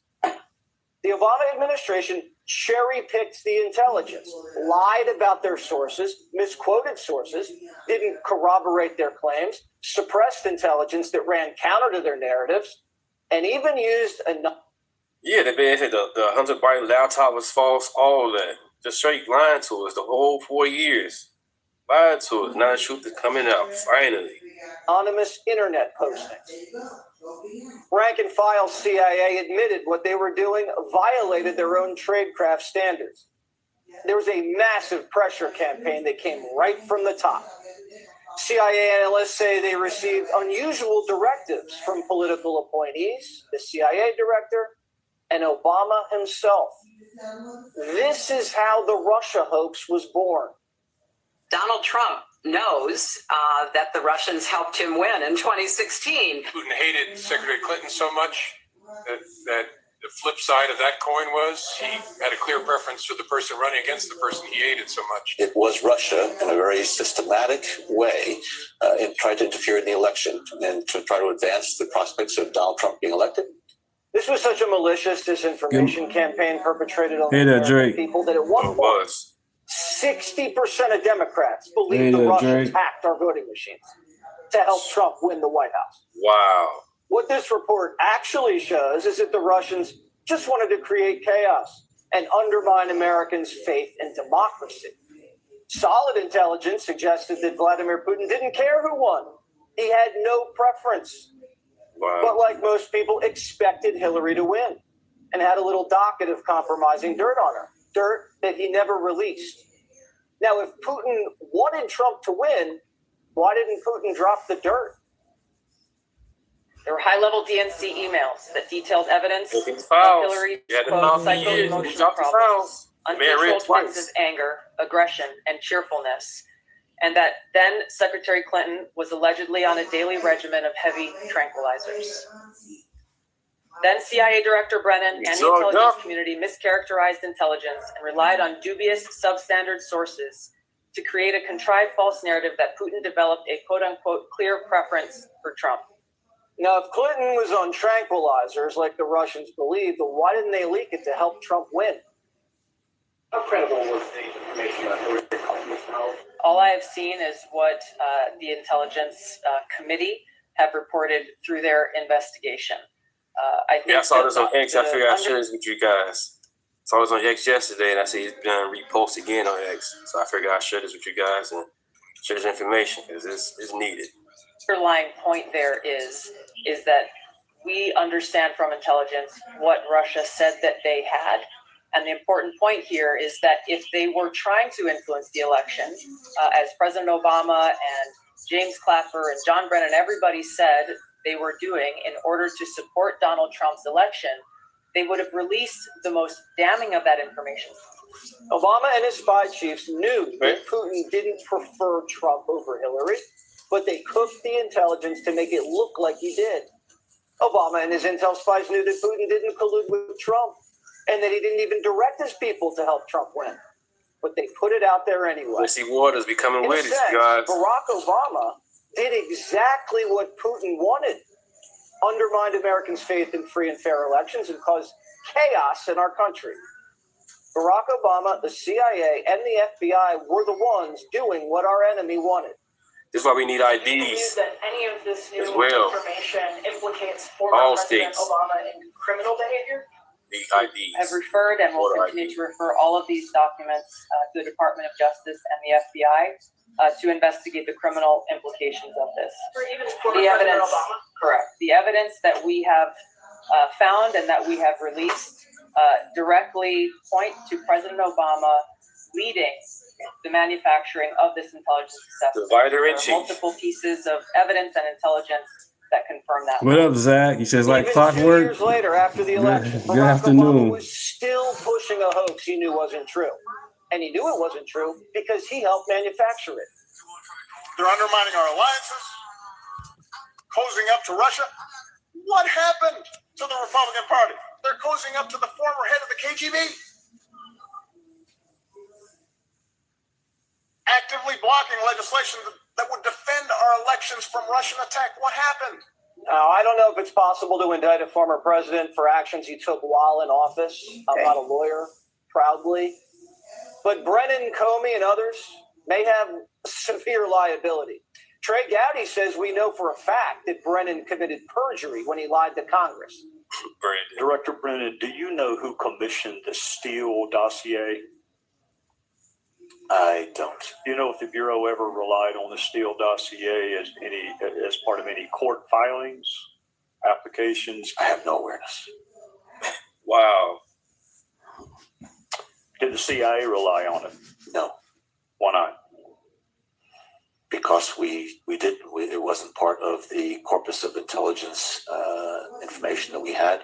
You It was not in any way used as a basis for the intelligence community assessment that was done. It was not. Well, that's a lie. Whatever happens to these guys is not revenge, it's accountability. And it's time for people to pay the price. Yeah, almost afternoon. Yep. All right, you guys, I wanted to share that with you. That's crazy. Fox News becomes the receipts. People be hating on Fox, but it comes to receipts, man. Stacey Jesse, gut feel. Oh, yeah. Why can't you?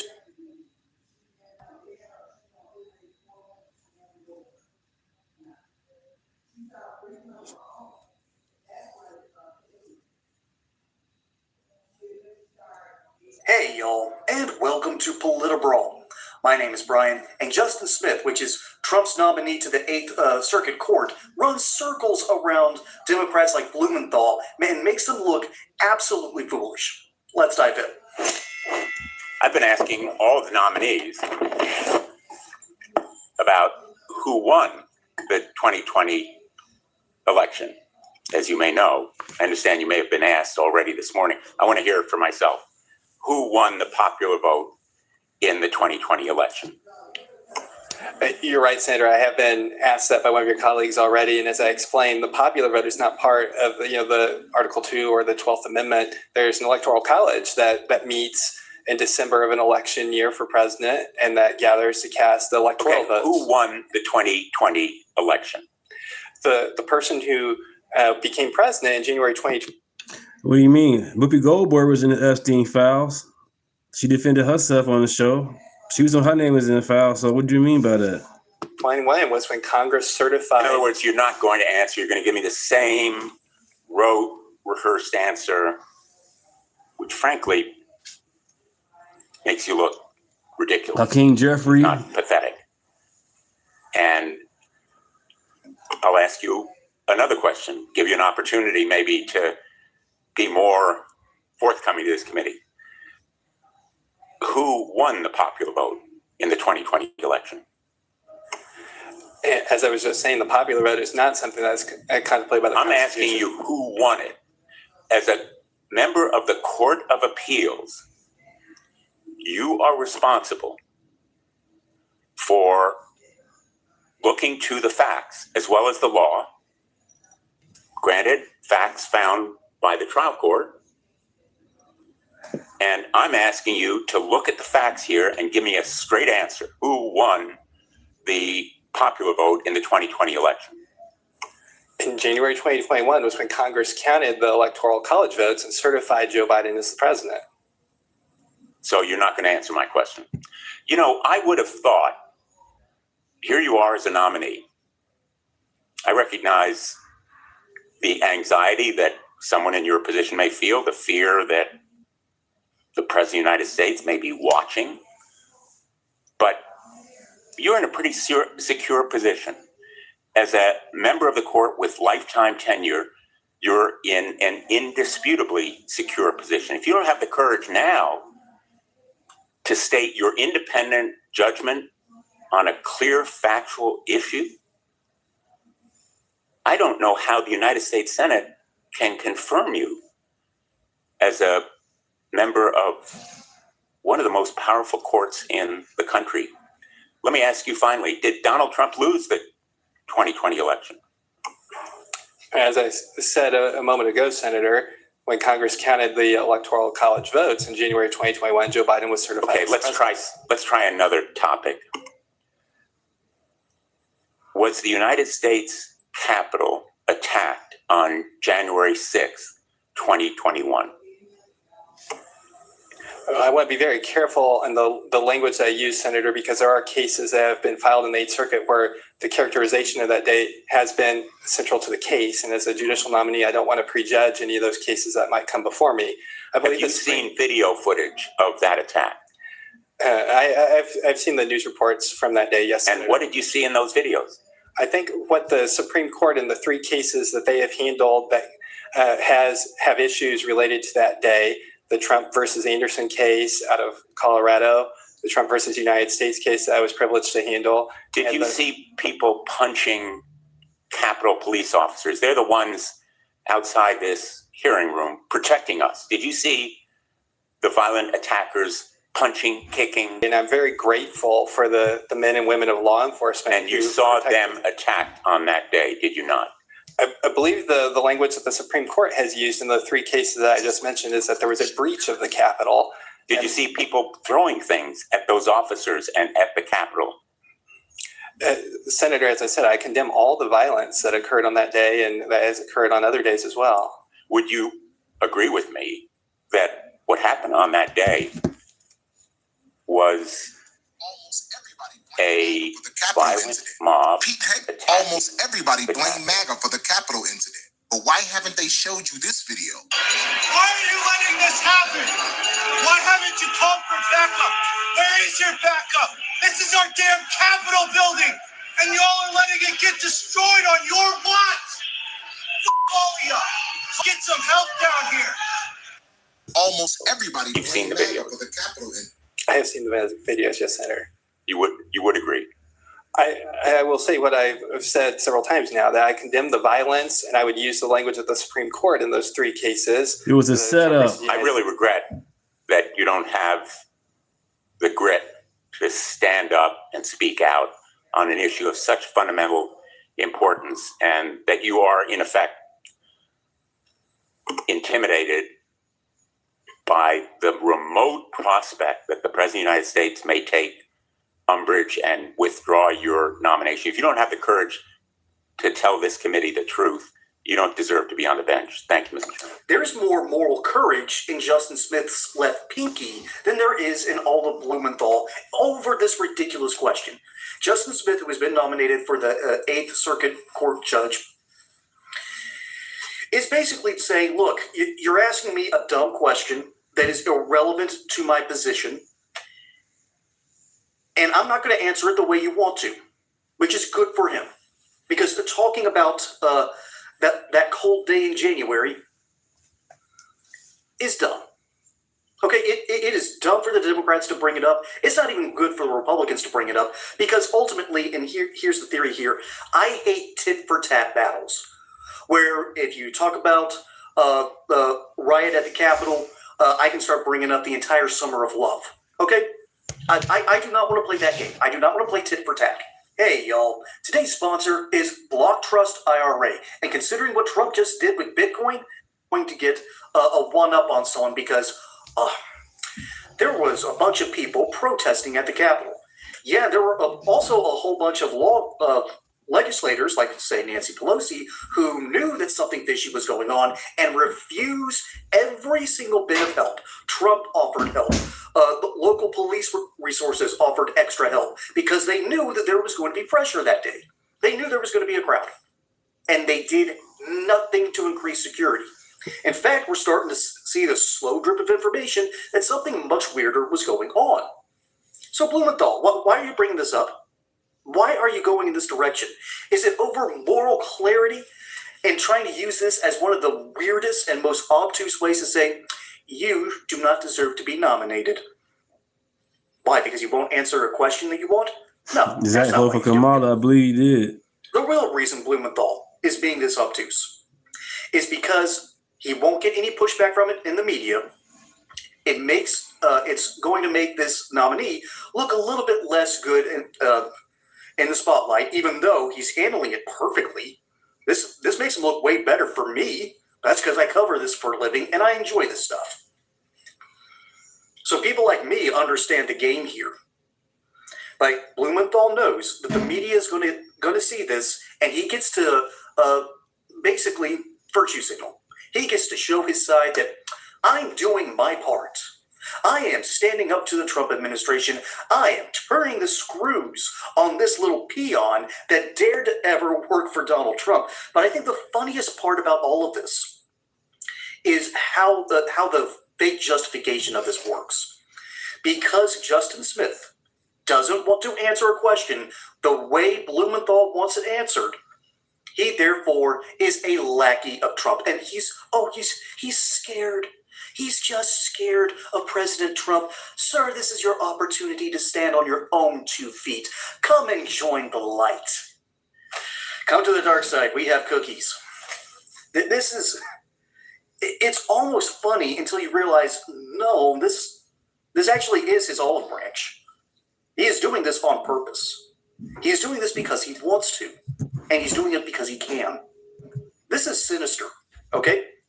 If you had to put this in any sort of a house in Harry Potter, this is a Slytherin tactic. I should know I'm in that house. If you put this in Star Wars language, this is a Sith tactic.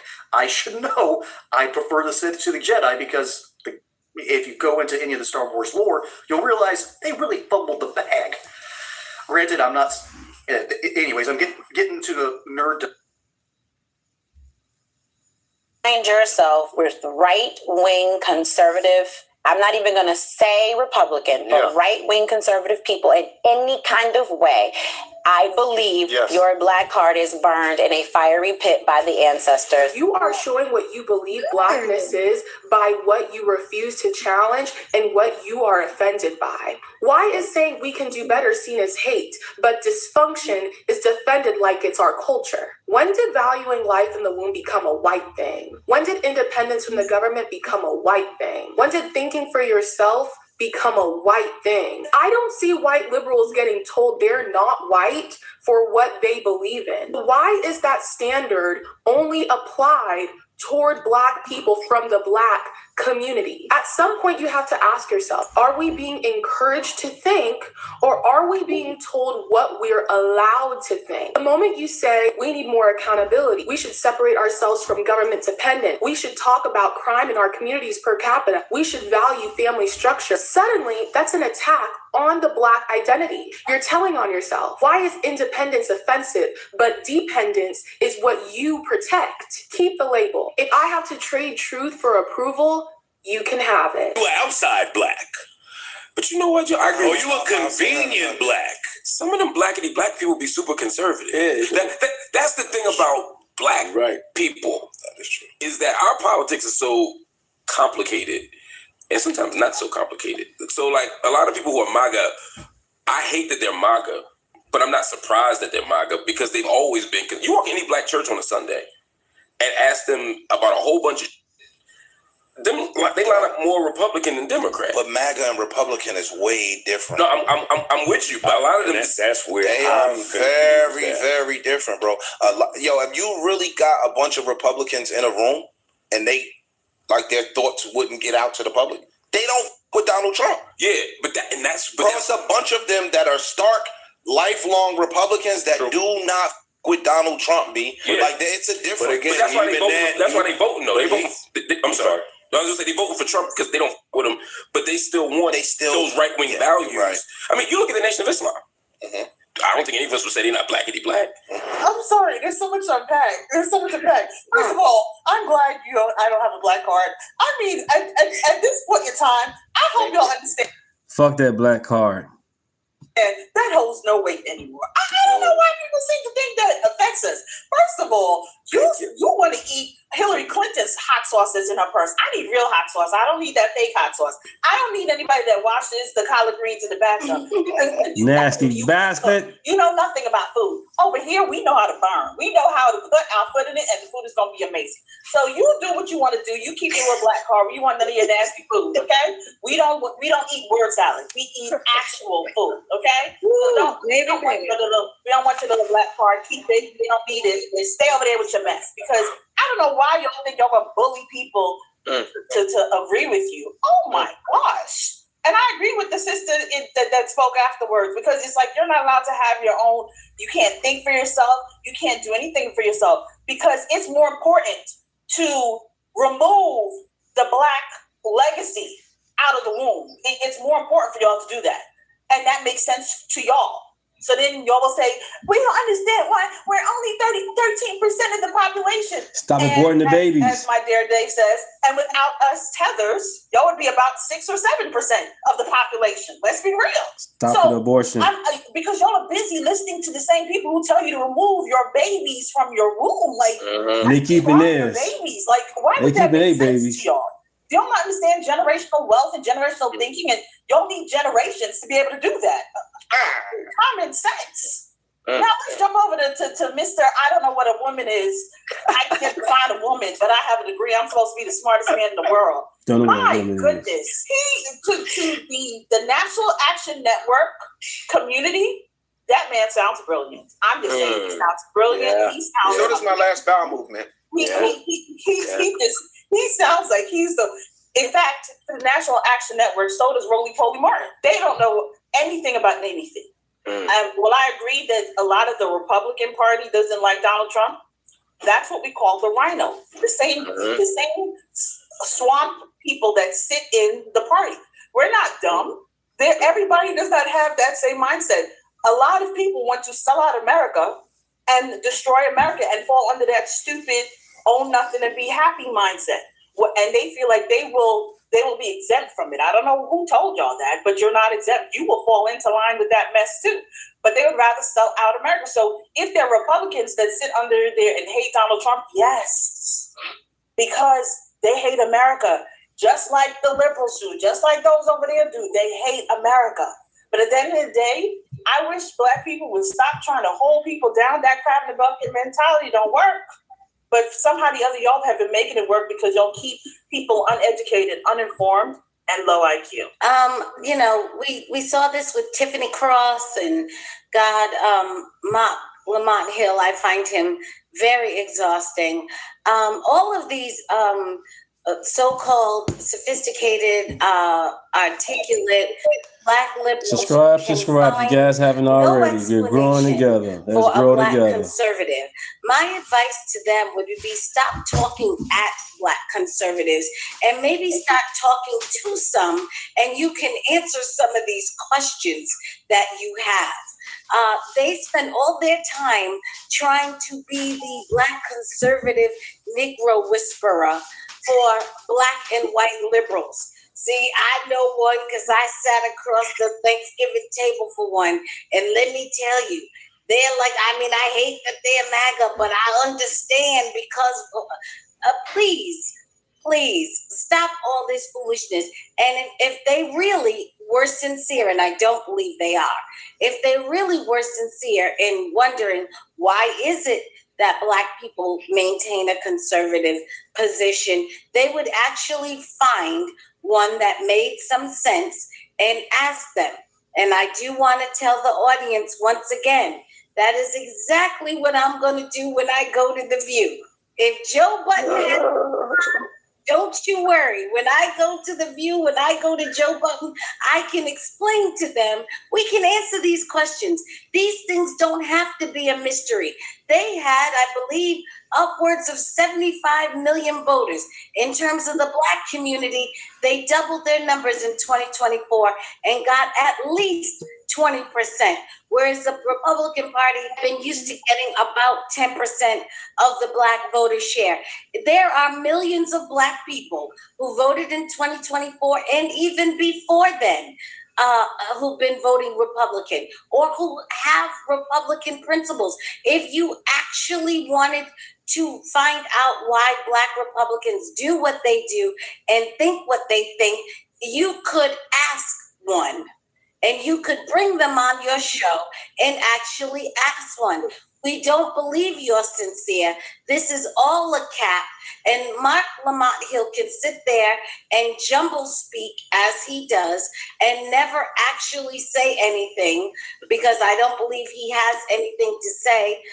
Minister Danzel's correct. The last time somebody let him speak was Candace, and he told us that men can have babies. That's right. So, we haven't really heard him ever say anything coherent since then.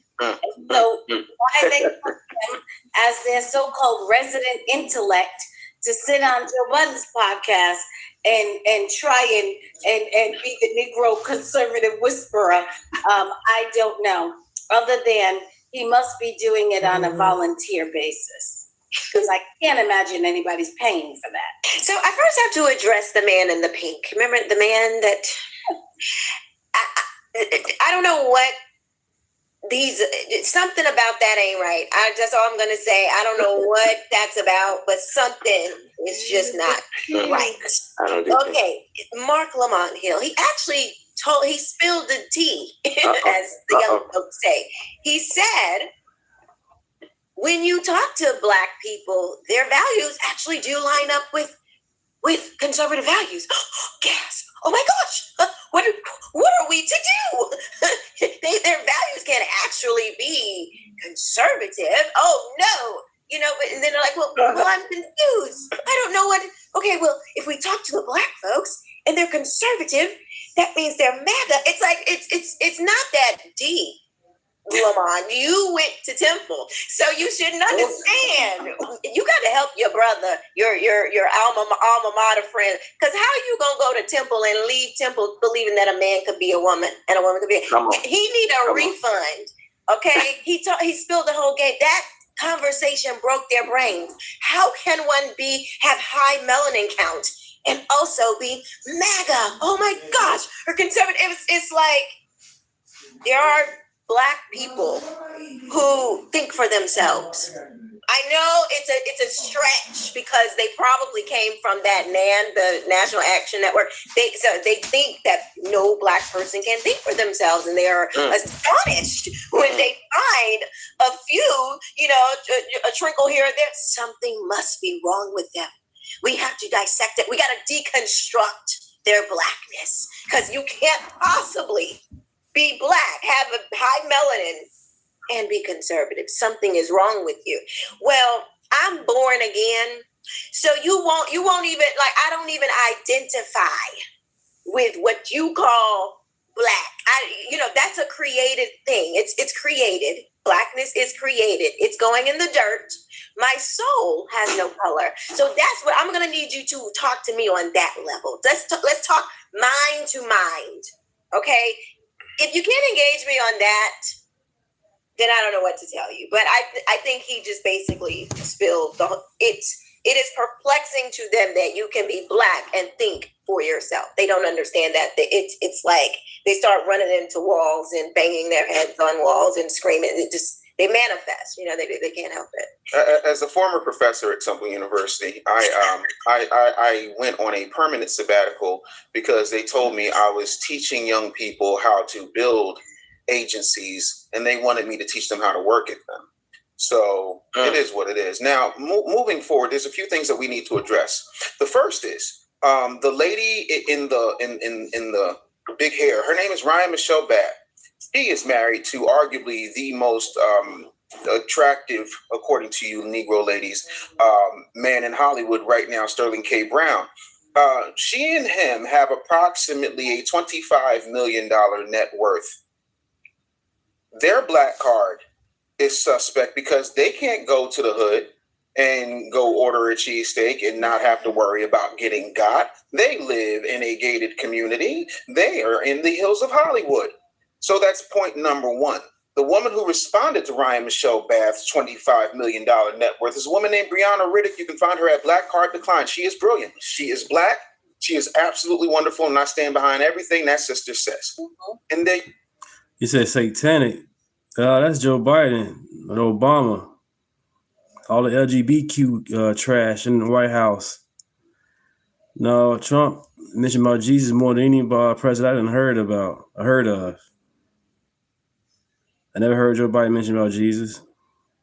There you have it. And by the way, I am both pro-black and conservative, because to be conservative is to be pro-black, because I don't want my babies unalived. I know what Planned Parenthood does to my babies. I know that 85% of densely populated black neighborhoods are food deserts, which means that I care about my black people because we ain't got Whole Foods, but we got churches, chicken churches, dispensaries, and liquor stores. That part. So y'all can miss me with that anti-blackness stuff because none of you can even hire black people because you working for massa. You so pro-black, but you got a white boss who you won't ever talk back to. Hey, listen, I am happy that they are making it clear that we are not them. I appreciate that. No one can make a mistake. They made it clear that we not them, they ain't us. I will not be teaching Hillary Clinton how to do the wobble. I'm sorry. Will not happen. But Celeste, if we talk to them, that is, if they talk to the right ones of us without having control of the microphone, then we can help them. Because everybody among us don't have enough, don't have the sense they're supposed to have either. So they got to talk to the right one of us. That's why they need you on the view and not somebody just in your body. So that's important. They need to talk to the right person, and and we need to make sure that we have control of the microphone. I don't know if you've ever seen any of Roland Martin when he has somebody on there that contradicts, that's different from his views. He always controls the mic, and when they get too hot, he'll turn that mic down. I don't want to have that kind of situation. But if we're going to talk, we're going to have to be on equal footing. So you can't shut us up. We need to confront these people. It's good that they know we're not them, but that's not enough. We want to confront them. That's why Celeste wants to get on the View. She needs to get on the View.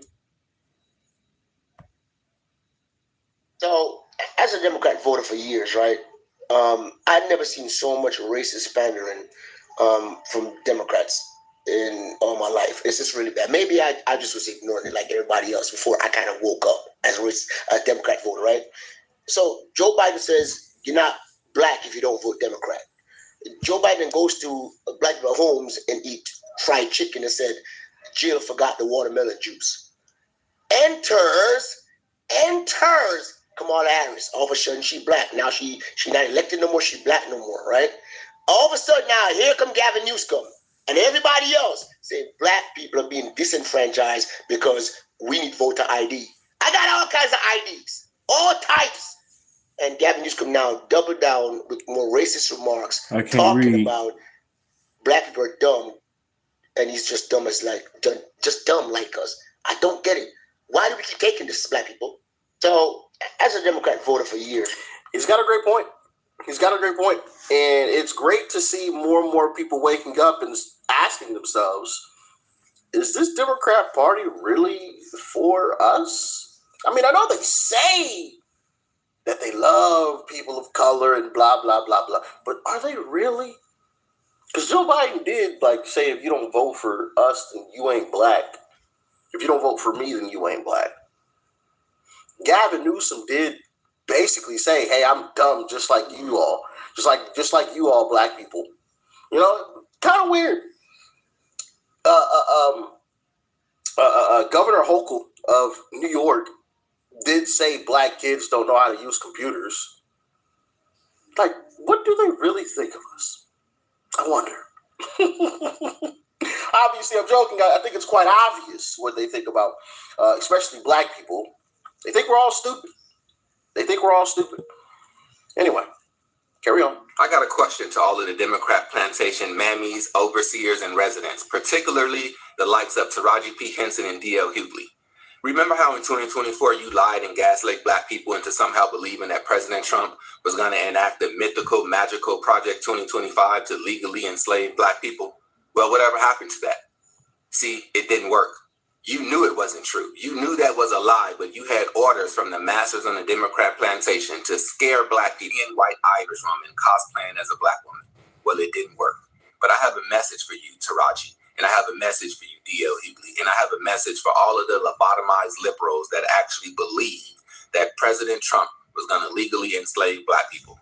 Newsflash, you're already a slave. You are a slave spiritually, and you are a slave mentally. You're a slave to white supremacy. You're a slave to victimhood. You're a slave to racism. And you're a slave to the Democrat plantation. The only part of your existence that is not enslaved is your physical body. Other than that, you're a slave. Just pathetic. Y'all slaves are just doomed. He's making a great point, right? You'll hear black Democrats make up all types of excuses. Yeah, that's Doc Rich. He wear all Ohio types shirts, Ohio State shirts. You got a lot of them. For the racism, the real racism coming out of the Democrat Party. Make up all types of excuses. And then when it comes to Trump, they'll like nitpick on like the smallest of instances. Oh my goodness, Trump posted a video of Obama and Michelle as monkeys.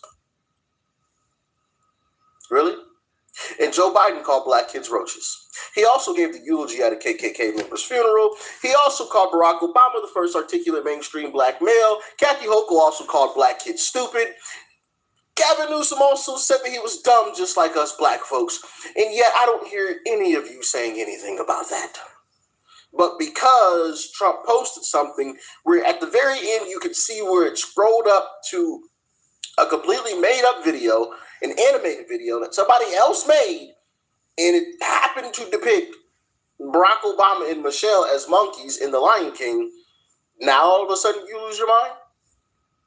How does that even make any sense? See, I would have, paid attention to their cries a little bit more with that video if they had been saying some of the same stuff about their own party. But because they never do, or if they do, they make up a bunch of excuses about it. I don't want to hear it. Don't want to hear it. Don't want to hear a single word. I feel like my true calling in life right now is to save as many souls for the kingdom of God and free as many of my people off the Democratic plantation as I can. That's my goal. Be nice. You calling people sellouts. Who's a sellout? Ain't anybody selling us or sold us. No white supremacy here, bro. What are you talking about? Get off the plantation. You the ones that sell out. Those are the master words you start using and saying. Come better with the chat, man. In life right now. That's all this I is care you about right here. now as far as a goal. Go ahead free, bro. What Get do free. I want to be known for? I want to be known for being a truth teller, and I want to be known for helping people to see the truth. It's kind of like being an advocate for domestic violence, right? You see a woman in an abusive relationship, you're going to want to advocate for her. And I feel like Black people, I just cannot get that comparison out of my mind because that's how they make me feel personally. They make me feel like I have been in an abusive relationship with them for my entire life. And the moment that I see things clearly and I see the lies and I recognize the lies and I recognize their patterns of abuse and I address it by leaving, I tried to leave quietly, but that wasn't good enough. So the moment that I left loudly and I declared my leaving and I posted it on social media, I began to minister it to my children. I began to minister to my grandchildren. That's when it became a problem. That's when it became a real problem. And it's just like, you want me to be racist and to hate people who have never done anything to me for no reason whatsoever. Yet, at the same time, you want me to get out here on the front lines and fight against federal officers for people that have come over here and done nothing but bring my community down, done nothing but stole resources that were meant for my community. They've done nothing but stole privileges that were meant for my community. Like, I don't understand it. I can't wrap my brain around the nonsense. And it's like, once you see it, there's no way of unseeing it. Yeah, she makes a fantastic point. And, you know, I've kind of touched on this in the past as well. It's like, how do y'all sit back and watch the people you voted for usher in an entire, completely different, you know, population of individuals, prioritize them, give them all types of benefits, housing, free food, all of this other stuff, while you still struggle? How do you watch them do that, but then say that they genuinely care about you? How does that even make sense? Because that's exactly what the Democrat Party has done to their voters. That's what they did. They've watched their voters struggle under their policies, and then they brought in an entire generation, you know, or an entire another population of individuals from a completely different country, completely different countries, prioritized them, gave them housing, gave them food, gave them all types of benefits, while the very people that voted for these Democrats struggle to make ends meet. And yet those same individuals that are struggling to make ends meet will still walk back up and vote for the Democrat Party. Crazy. Make it make sense. Crazy. So I'm glad she brought that one up. There's no way of unseeing it. I have a battered voter. I'm a battered voter, basically. That's be nice right there. That's be battered nice. voter syndrome. Battered voter syndrome. I have been battered by the Democratic Party. Be nice. That's you right there. Man, wake up.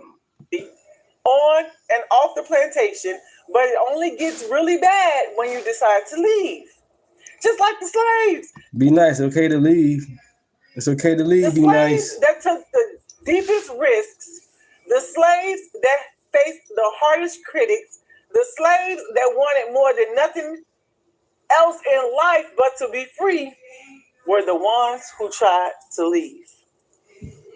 They tell you the most benefiting dangerous great, time in a 'cause God is in relationship for a control. woman is when she God tried in to leave. control. I'm benefiting So for great. the Democratic Party, when their black women try to leave and take all their degrees and all of their knowledge and all of their power with them and take it over to the side that best aligns with them, their morals, their values, and who they are, they panic and they try to scare you.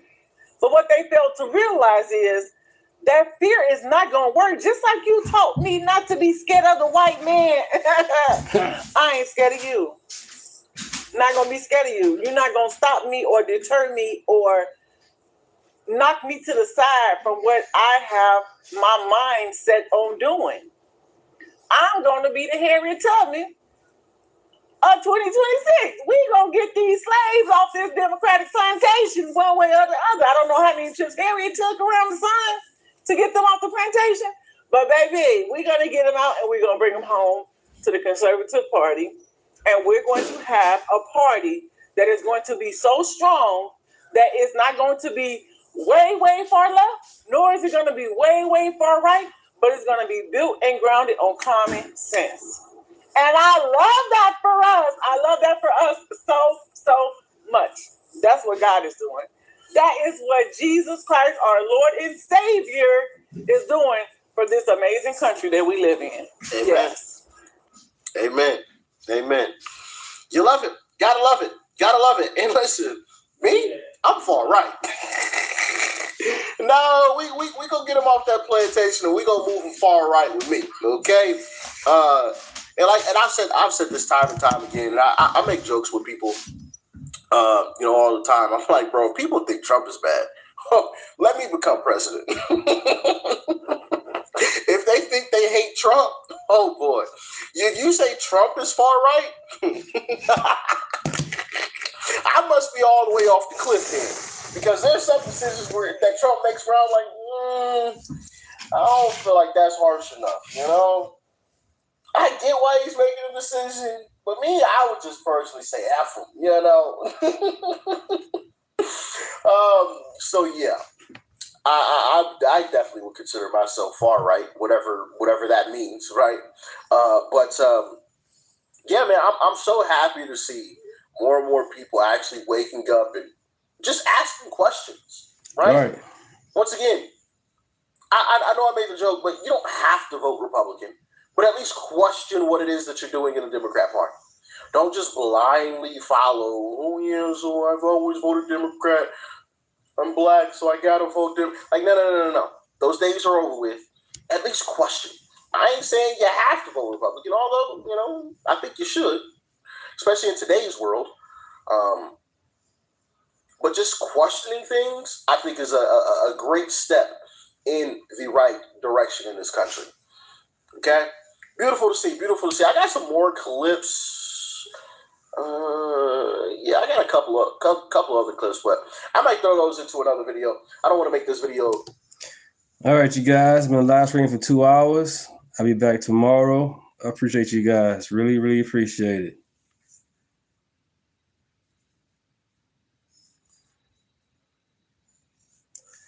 Make sure you hit the all button. I'll be back.